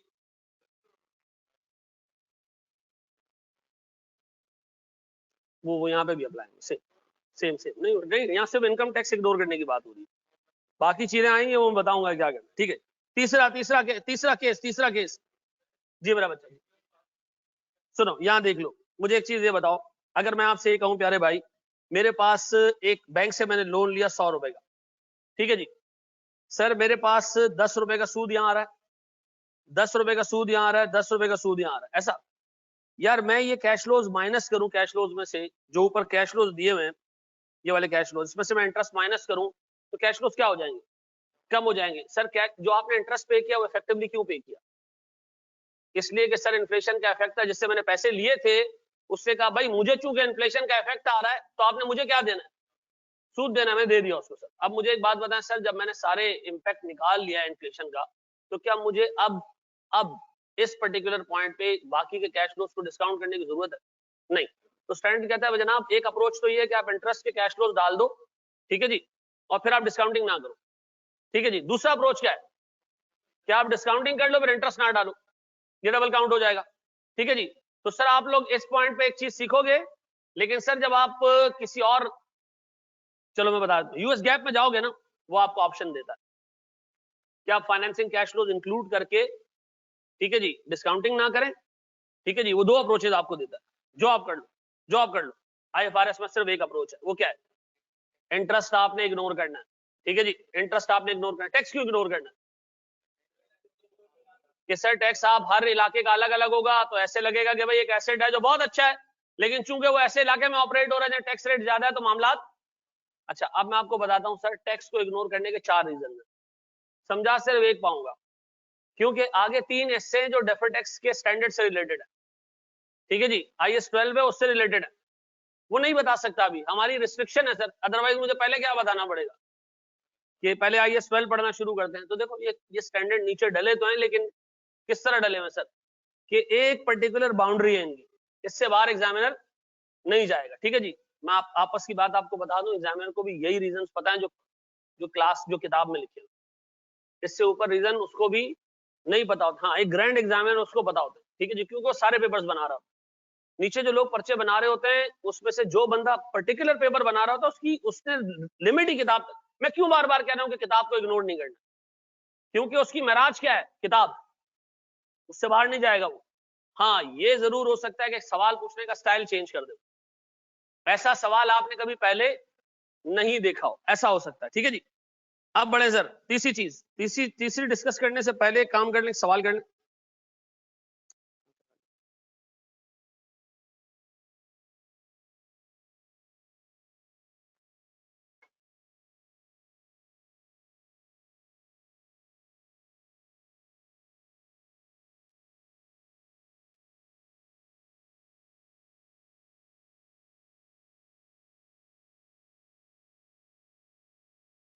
शाबाश मेरे बच्चों, सवाल सॉल्व करना है और इसमें गलती मत करना, सीधा सा सवाल है, पूरा आपको दे रहा हूं 1 मिनट सवाल।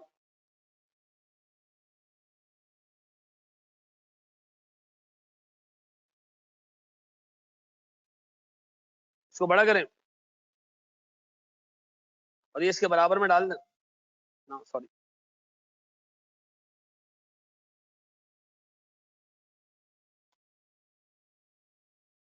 ओ भाई कहाँ जा रहा है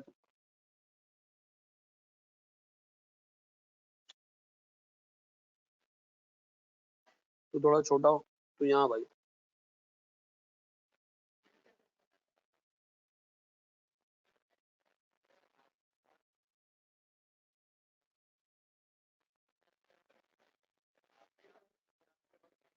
आप साथ में घूमेगा या आप भी अकेला ही घूमे?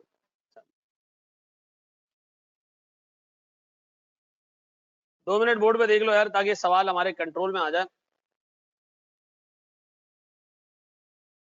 भाई मैंने ये पेस्ट किया, हो गया। अब इसको पहले एडजस्ट करते हैं ताकि वो दूसरा वाला इसके साथ अड़ी नहीं करे। फिर हमने ये यहाँ रखा, दोबारा गए,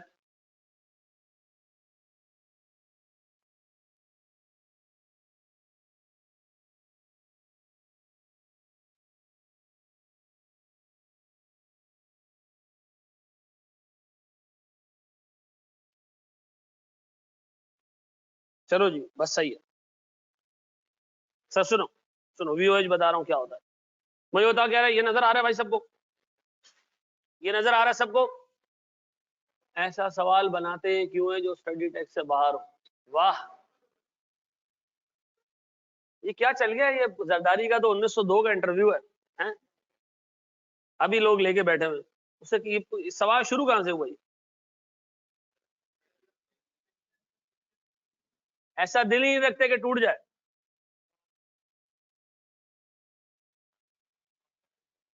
कोई लड़की थी उसके साथ, वो हामिद मीर उसका नाम नहीं हो सकता,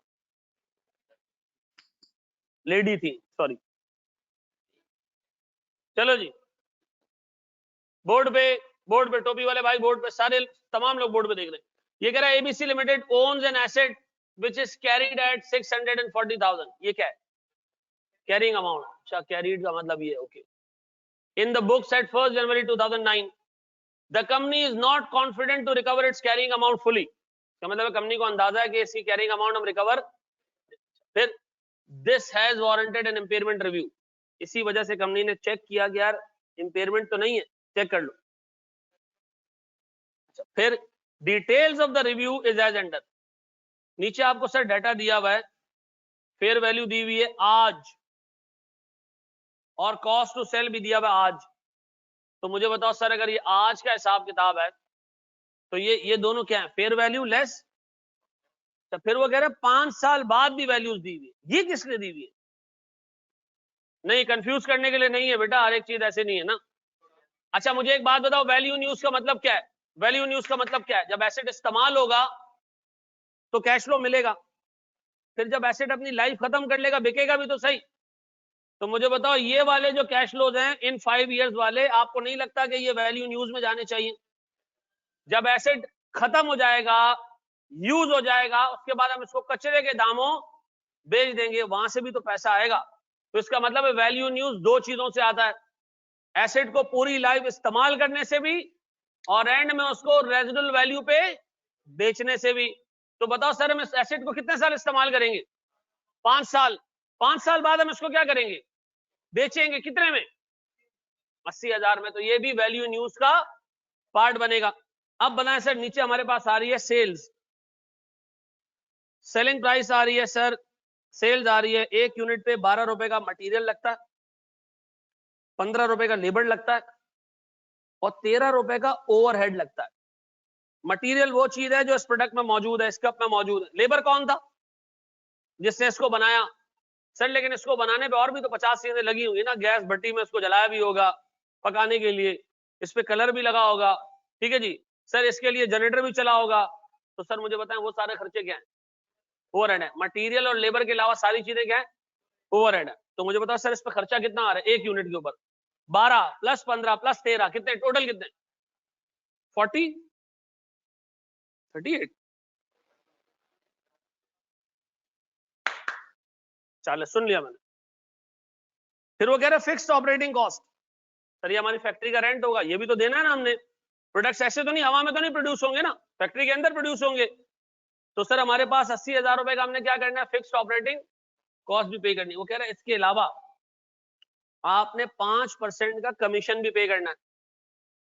बेचने के लिए जो आप लोगों को अपॉइंट करेंगे वो आपसे क्या चार्ज करेंगे? 5% का। तो सर खर्चे तो बहुत ज्यादा हो गए।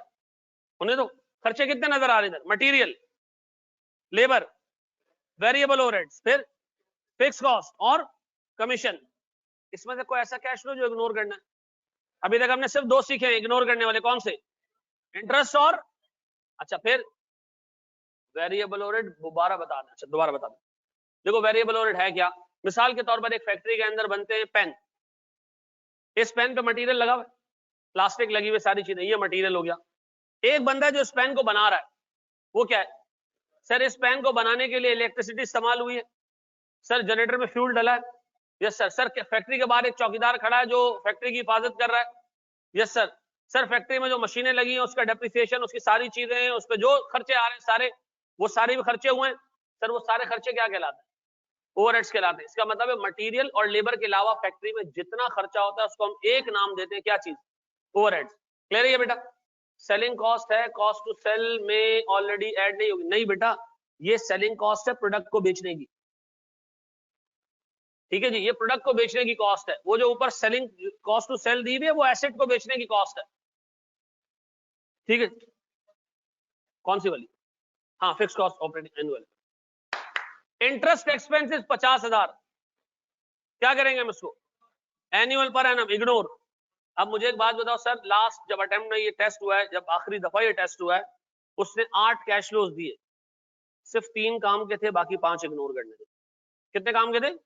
3 काम के थे, 5 इग्नोर करने थे। 8 नंबर का सवाल था, और अगर किसी को चीजें आती थी तो उसने जल्दी कर लिया, जिसको नहीं आती थी उसने देर से इसलिए किया कि उसने सब डाल दिए, जो कैश फ्लो समझ में नहीं आया उसने वो भी क्या किया। तो याद रखना सर, इग्नोर करने के मार्क्स है वहां पर। आप ये नहीं समझना कि भाई जो चीजें कैश फ्लो डालने मार्क्स उसी के, तो सब डाल दो तो वो तो ऑटोमेटिकली डल जाएंगे जो डलने हैं, नंबर मिल जाएंगे, ऐसा नहीं है। ठीक है जी, ये दिमाग में रखना। चले जी सर शुरू हो जाए, सॉल्व करें सर, वो ऊपर का हिस्सा दिखा दें।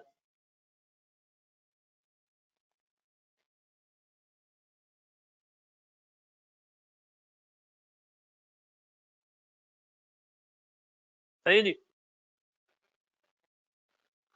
डेट से कोई फर्क नहीं पड़ता, 5 साल का डाटा दिया हुआ है ना, आगे का डेट है ही नहीं तुम्हारे पास। चलो जी, नजर नहीं आ रहा ये, मैंने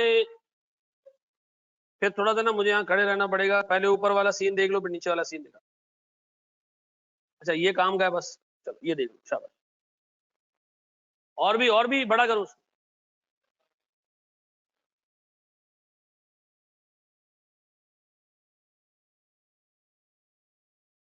ये इंटरेस्ट एक्सपेंस तो वैसे ही इग्नोर करना ना, इसको यहाँ तक रख लो।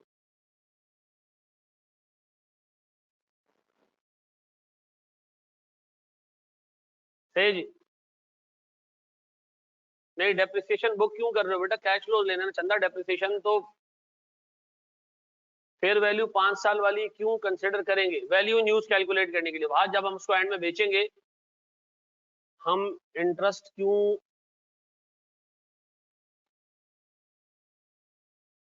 हटेगा। डिस्काउंटिंग कर रहे हैं ना अमजद, डिस्काउंटिंग, वो इंटरेस्ट का नेमुल बदल है। इंटरेस्ट माइनस करने की जगह हम कैश फ्लोस को डिस्काउंट कर रहे हैं, प्रेजेंट वैल्यू निकाल रहे हैं उसकी।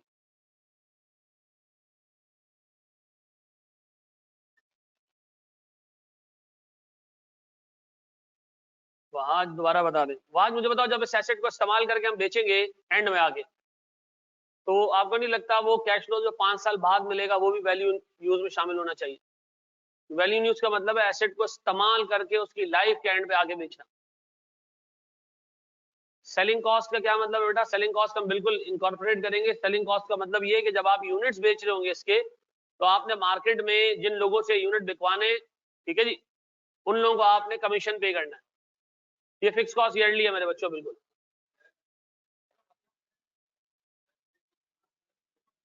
क्या चीज, लेबर की कॉस्ट गायब हो गई,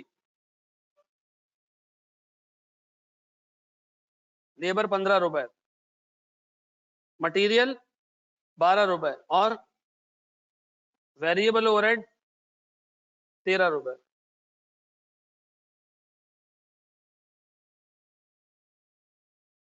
सही, वैल्यू न्यूज 10,000 माइनस 20,000 माइनस 80,000, ये बिल्कुल, ये 12 सब की है। हाँ नहीं, 12 सब की क्या मतलब, एक यूनिट की 12 कॉस्ट है ना यार, एक अंडा 12 रुपए का, ऐसे ऐसे समझ लो।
खाना, खाना ले आओ,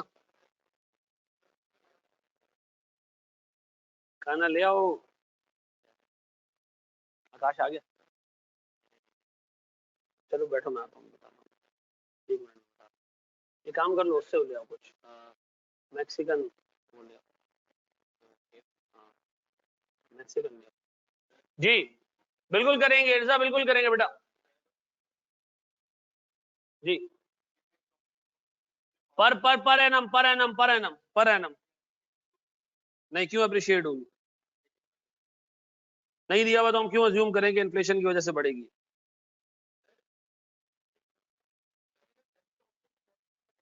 नहीं नहीं नहीं नहीं नहीं नहीं नहीं नहीं, सुनो। अच्छा मुझे एक बात बताओ, क्या आपको इधर प्रॉफिट एंड लॉस अकाउंट बनाना है जिस तरह हम आईए में बनाते थे, sale less cost of goods sold? नहीं, कुछ नहीं ऐसा बनाना। आपने सारे कैश फ्लो लेने, चाहे वो किसी भी रंगो नस्ल और मजहब से ताल्लुक रखते हो। जो रेलेवेंट है, सेल्स ली, सेल्स में से क्या माइनस किया? Material, labour, variable overhead, fixed operating cost और यूनिट को बेचने का कमीशन, वो भी माइनस कर दिया। हमने यहां पर फॉर्मेट पीएनएल वाला नहीं रखना, सीधे सीधे कैश फ्लोज माइनस करने।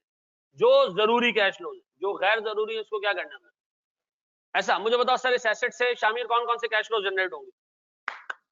कौन कौन से कैश फ्लो से जनरेट होंगे? सेल्स, फिर कॉस्ट ऑफ सेल्स, ये मटेरियल, लेबर ओवरहेड और कमीशन जनरेट होगा, और फिक्स कॉस्ट जो ऑपरेटिंग कॉस्ट है वो जनरेट होगी। अब इसमें क्लासिफिकेशन करने की जरूरत नहीं कि क्या कॉस्ट ऑफ गुड्स सोल्ड में आएगा और क्या नहीं आएगा, या नहीं, नेगेटिव आने दो, कोई टेंशन नहीं है जी। कर लिया?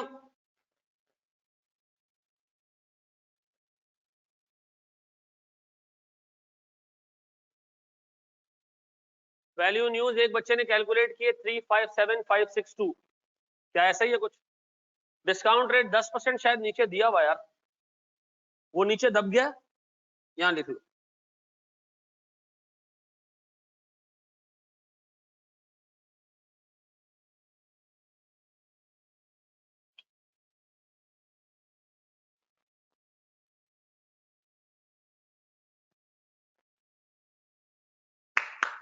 शाबाश मेरे बच्चों, शाबाश शाबाश शाबाश। ये मेरा बच्चा,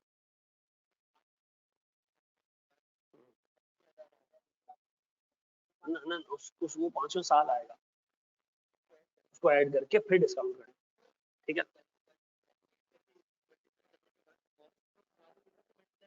ना ना ना ना, देखो ये जो कॉस्ट है ना पर यूनिट है, 80 में से 40 माइनस कर दो, 70 में से 40 माइनस कर दो, ठीक है ना? मैं कह रहा हूँ 1 यूनिट 80 का बिकेगा, खर्चा उस पर 40 का आएगा। हाँ, ईयरली बेसिस पे माइनस कर। अब ये एक आध सवाल कर लोगे ना तो जहन में पक्का, हर साल, हर साल जी। एक सेकंड, हाँ, आने दो, कोई मसला नहीं। 103 पॉजिटिव आ रही है ना, ऐड होगी, ऐड होगी, कॉस्ट सेल लेस होगी, बिल्कुल बिल्कुल। कौन सा वाला बेटा लेना है ना, किसको मना किया? 40 माइनस करना, उसके बाद एक और चीज माइनस करनी है 80,000, उसके बाद एक और चीज माइनस करनी है नीचे, जो सेलिंग कॉस्ट, हर साल हर साल हर साल जी, बिल्कुल 500 साल, बिल्कुल सर, वो पर एनम है ना, मैं कह रहा हूँ।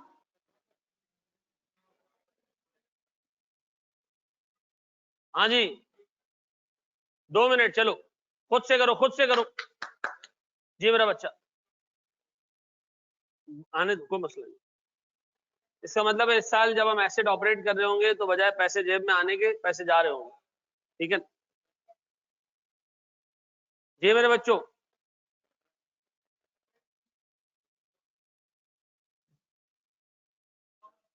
हम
ये तो नहीं, कितना बता देंगे बड़ी बात।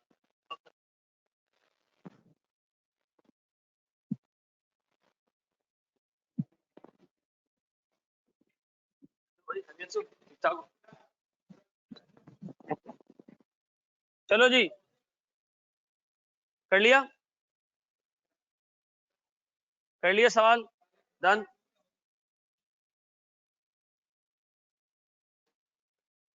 डेप्रिसिएशन इसलिए पूछ रहा हूं कि कैरिंग अमाउंट से कंपेयर कर रहे हैं, ईयर एंड पे कैरिंग अमाउंट पता नहीं होनी चाहिए या इम्पेयरमेंट के लिए। कैरिंग अमाउंट तो बेटा डे 1 की है ना, ये डे 1 पे ही लेकर आना ना कैरिंग। करवा दें अब, चलो कर लो मैं रुका हूं, सवाल करवा के मैं जाऊंगा। इम्पेयरमेंट के लिए आपस की बात है, वैल्यू जरूरी नहीं है, क्योंकि वो fair value less cost sale शायद काफी ज्यादा आ रही है। पेपर कैसा गया, पेपर कैसा गया? अच्छा हो गया।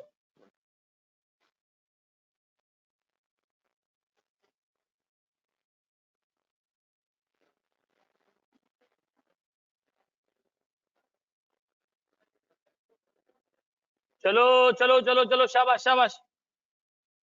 चलो मेरे बच्चों, मैं करा रहा हूं, मैं करवा रहा हूं। चलो बेटा बोर्ड पे देख लो, छोड़ दो सारी चीजें।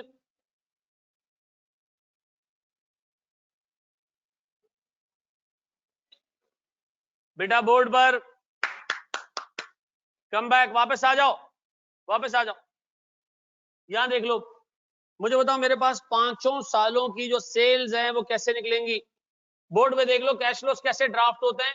बहुत सारे बच्चों को इस कैश फ्लो के ड्राफ्ट करने में कंफ्यूजन है। बोर्ड पे मुझे बताओ पहले साल में कितने यूनिट्स बेचूंगा? 1 यूनिट 80 रुपए में बेचूंगा। बताओ मेरे पास सेल्स कितने की आएगी? इसमें किसी को एतराज? दूसरे साल मैं 4,500 यूनिट बेचूंगा। यार देखो बात नहीं करो, क्लास में बहुत ज्यादा शोर हो रहा है। Sir 3 lakh sir third year में 4,300 इंटू 68 292 400, फिर 234 और लास्ट ईयर में 121,800। ऐसा ही है भाई, इस पे किसी को एतराज? रजा बिल्कुल सही किया तुमने। सर मेरे पास, बेटा अल्लाह को मानो, सर मेरे पास कॉस्ट ऑफ गुड्स सोल्ड, मैं 3 चीजें इसमें ऐड कर रहा हूँ, मटेरियल, लेबर और ये बनते हैं 40 रुपए पर यूनिट। ऐसा सर तो मुझे बता 40 से मल्टीप्लाई करते जाओ 2 लाख। ये 2 लाख ऐसे आया कि मैंने 40 मल्टीप्लाई बाय, इन सारों को मैं मल्टीप्लाई कर रहा हूँ 40 से, 180, फिर बेटा 172,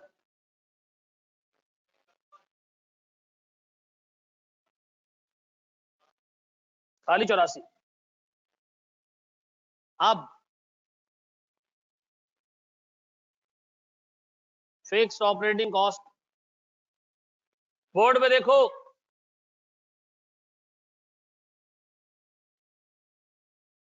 अस्सी तुसी लस्सी पीसी, पंजाबी में ऐसे बोलता हूं।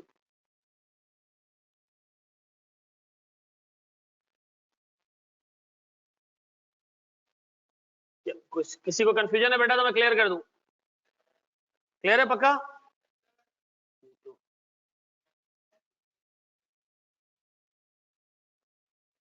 नहीं नहीं नहीं नहीं नहीं नहीं नहीं, अलग अलग डिस्काउंटिंग करने की जरूरत ही नहीं है ना, सारे कैश फ्लो एक साथ लेने फिर डिस्काउंटिंग करनी, ठीक है ना भाई। मैं फिर एक चीज रिपीट कर दूं, देखो एक चीज इंपॉर्टेंट चीज मिस हो जाएगी तो सुन नहीं पाओगे।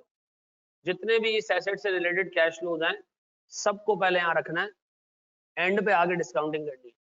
इन दोनों को नेट करके डिस्काउंटिंग नहीं करना। सर आपने पिछले सवाल में तो किया, तो पिछले सवाल में बाकी कैश फ्लोज नहीं थे ना भाई, अब आ गया तो हम क्या कर रहे हैं, सारे कैश फ्लोज डाल रहे हैं ऐसा। अब बताएं सर मेरे पास फिक्स ऑपरेटिंग कॉस्ट के बाद फिर सर मेरे पास कमीशन कितना, 5% of sales 20,000, 5% of sales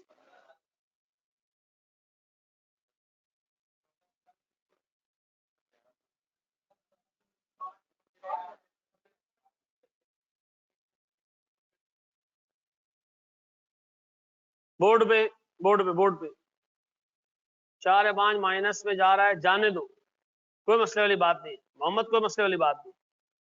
cost of sale versus cost to sell में क्या फर्क है, दोबारा सुन लो, दोबारा सुन। मुझे एक बात बताओ, कॉस्ट टू सेल जो मैंने वर्ड इस्तेमाल किया है वो ऊपर पीपी के लिए इस्तेमाल किया है, ये जो नीचे कॉस्ट आ रही है बेचने की, ये इन्वेंट्री को बेचने की बात हो रही है। ऊपर भी एक आ रहा है ना कॉस्ट टू सेल, ये एसेट को बेचने का है, ठीक है जी। इन दोनों में कंफ्यूजन नहीं होनी चाहिए, क्लियर है। नीचे जो आ रहा है वो एसेट को बेचने का, और मैं आपको बताऊं ये ऐसी चीज है जो पेपर में जाके लोग कंफ्यूज हो रहे होते, वो लिख भी रहा है कि वुड बी 5% ऑफ सेल। इसका मतलब है जितनी सेल्स करोगे उसमें से 5% क्या करोगे, फिक्स्ड ऑपरेटिंग कॉस्ट के नीचे। नहीं समझ आ रहा, फिक्स्ड ऑपरेटिंग कॉस्ट के नीचे है क्या, कमीशन है। कमीशन उर्दू जुबान में वो कह रहा है कि 5% ऑफ सेल्स। अब देखो ये सेल्स है, इसका 5% लगाओ तो आज देखो क्या आ रहा है, ऐसे लगाएंगे 4 लाख, सेट है। फिर यही 5% लेके आपने यहां भी टिकाना है। देखो ये आ रहे हैं नीचे जो आ रहे हैं कैश फ्लोज, हाँ या ना में जवाब दे दो, हम आगे बढ़ जाए।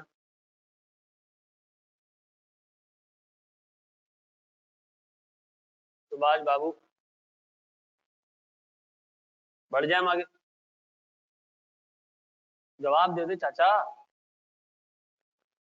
नहीं है नॉर्मल वाला चाचा जी। चलो जी गुम हो गए भाई, जब वापस आते हैं तो हम देखते हैं। सर फिर मुझे बताएं मेरे पास कमीशन के बाद और कुछ है, सर डिस्पोजल वैल्यू एंड में ऐड होगी, यहां पर कितने, 80,000। अब ये सवाल आएगा ये 80,000 कहां से आया। सर 5 साल तक मैंने ये एसेट चलाया,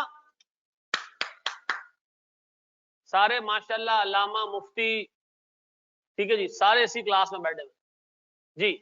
मुझे एक बात बता, मैंने इस एसेट को 5 साल चलाने के बाद क्या किया, बेच दिया।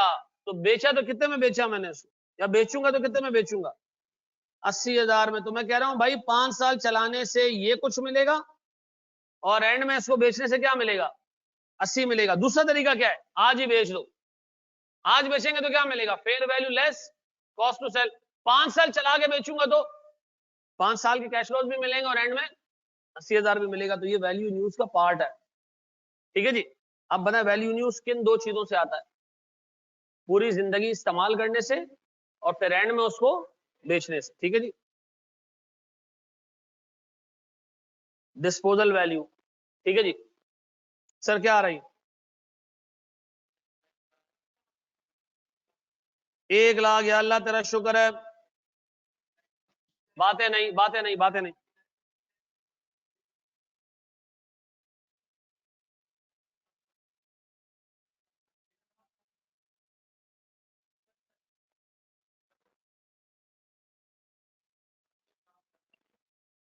यार अल्लाह के वास्ते, एक बंदा दूसरे बंदे से ऐसे डिस्कस कर रहा है जैसे कि वो क्लास के कोने तक उसकी आवाज आनी चाहिए। नहीं करो डिस्कशन यार, मुझसे पूछ लेना, पैसे यहाँ देने तुमने, मुझे देने ना पैसे, तो मुझसे पूछो जी। ये सही निकाला आखिरी साल 31710, ये गलत है,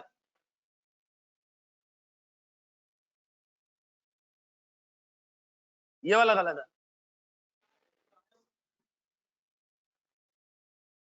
देखो इसके बाद ना मेरा ईमान उठ जाता है, तो मेरा दिल करता है बंदा एक्सेल पे सॉल्व कर ले, पूछना ही नहीं पड़े किसी से, या खुद कैलकुलेटर लेके आऊंगा। सर अब आप खुद कैलकुलेटर लेके आए ना, आप पैसे भी लें, कैलकुलेशन भी हमसे कराएं, हैं? गलत बात है ना। 10% से सर प्रेजेंट वैल्यू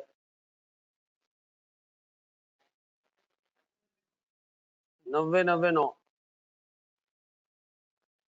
32438।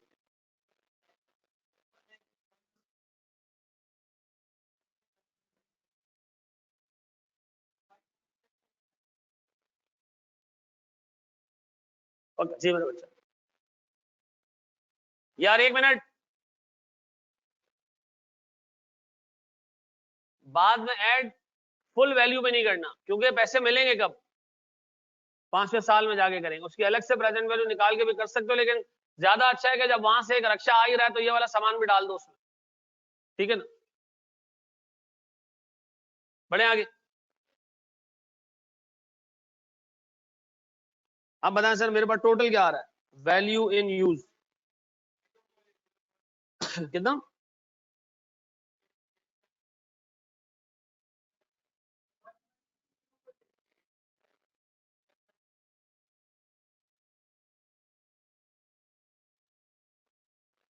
यार अल्लाह की कसम ऐसी मोहताजी है। हाँ एक बच्चा कह रहा है 31710 की जगह 704 कर दो, तब बड़ा फर्क नहीं है बेटा। हाँ sir, can we show disposal as a separate column, column लेकिन वो 5वें साल में ही दिखाना, बस ये दिमाग में रखना। चलो जी, ये 9357 कैसे आया, ये 13,700 को हमने ऊपर छत पे रखा और हमने इसको 4 साल में डिस्काउंट कर दिया, सेट है। मेरा 1 रुपए का डिफरेंस आ रहा है, is it okay? No it is not okay. चलो बोर्ड पे यार, ये क्लास में ये एनवायरनमेंट नहीं रखना, ठीक है जी, मैं फिर लीनियंट हूं, तो दूसरे बाकी के टीचर्स हैं वो जलील कर देंगे, ठीक है ना। अब इस सर तारिक से पढ़ रहे हो, तुम भी आकाश वाकाश से पढ़ोगे, वो सारे उठा के बाहर फेंक देंगे यार। मैं बहुत सीधा आदमी हूँ, कुछ नहीं बोलता, ये मान लो वाकई। चलो जी सर, मुझे बताया मेरे पास एसेट का कैरिंग अमाउंट कितना है, 6 लाख।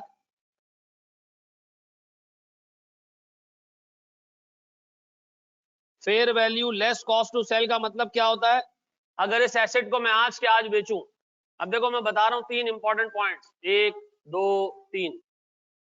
वो बच्चा जो हमारा बैठा पीछे, दाढ़ी वाला बच्चा, जल्दी से मुझे बताओ, मैंने तीसरी चीज क्या बताई अभी, जो मैंने मेन पॉइंट 3 बताया उसमें तीसरी चीज क्या थी? 1 सेकंड, अभी मैंने 3 इंपॉर्टेंट पॉइंट बताया, उसमें तीसरी चीज क्या थी?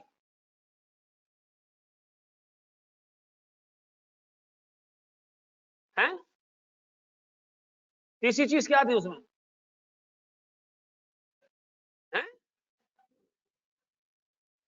नहीं बताई मैंने? अच्छा चलो जाग रहा है बच्चा, यहाँ देख लो, यहाँ देख लो। अच्छा चलो, मुझे तो 6 लाख माइनस 50,000 वुड भी 550। अब बताएं सर, वैल्यू न्यूज 153, बताएं इन दोनों में से हायर कौन सा? 5,50,000। तो मुझे बताएं इम्पेयरमेंट है इसमें कितने की? अब एक बंदा कह रहा है यार इतनी लंबी कैलकुलेशन की और इम्पेयरमेंट में इस्तेमाल भी नहीं हुआ, क्या फायदा? इन दोनों का डिफरेंस लेना था, इतना लंबा वैल्यू न्यूज कैलकुलेट क्यों किया है? हमारे घर में एक आंटी काम करती थी, अल्लाह उनको बख्शे, वो बीमार पड़ गई, तो बेगम ने उनको कुछ पैसे दिए कि आप जाके अपने टेस्ट वगैरह करा लें। उसने कहा नहीं बेटा मैं ठीक हूँ, नहीं टेस्ट करा लें, मसला हो जाएगा, ठीक है ना। तो वो टेस्ट वगैरह करवा के ले आई। अब वो टेस्ट की रिपोर्ट्स आके ऐसे उन्होंने सोवर फेंकी, कुछ नहीं निकला, आपके पैसे भी जाया हो गए और निकला भी नहीं कुछ। हमने कहा अल्लाह का शुक्र अदा करो, टेस्ट में पैसे लगे, कुछ नहीं निकला। वो कह रहे नहीं पैसे जाया हो गए, हाँ कुछ नहीं निकला है।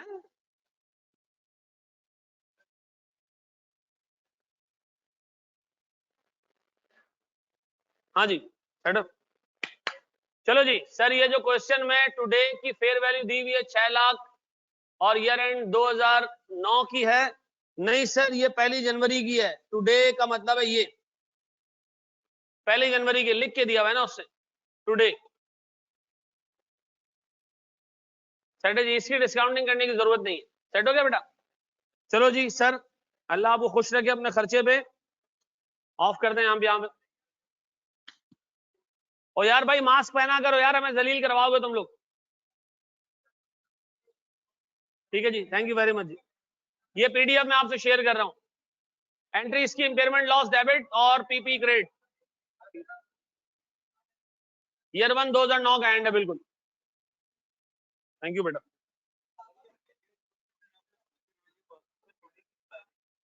नहीं कहाँ डाली?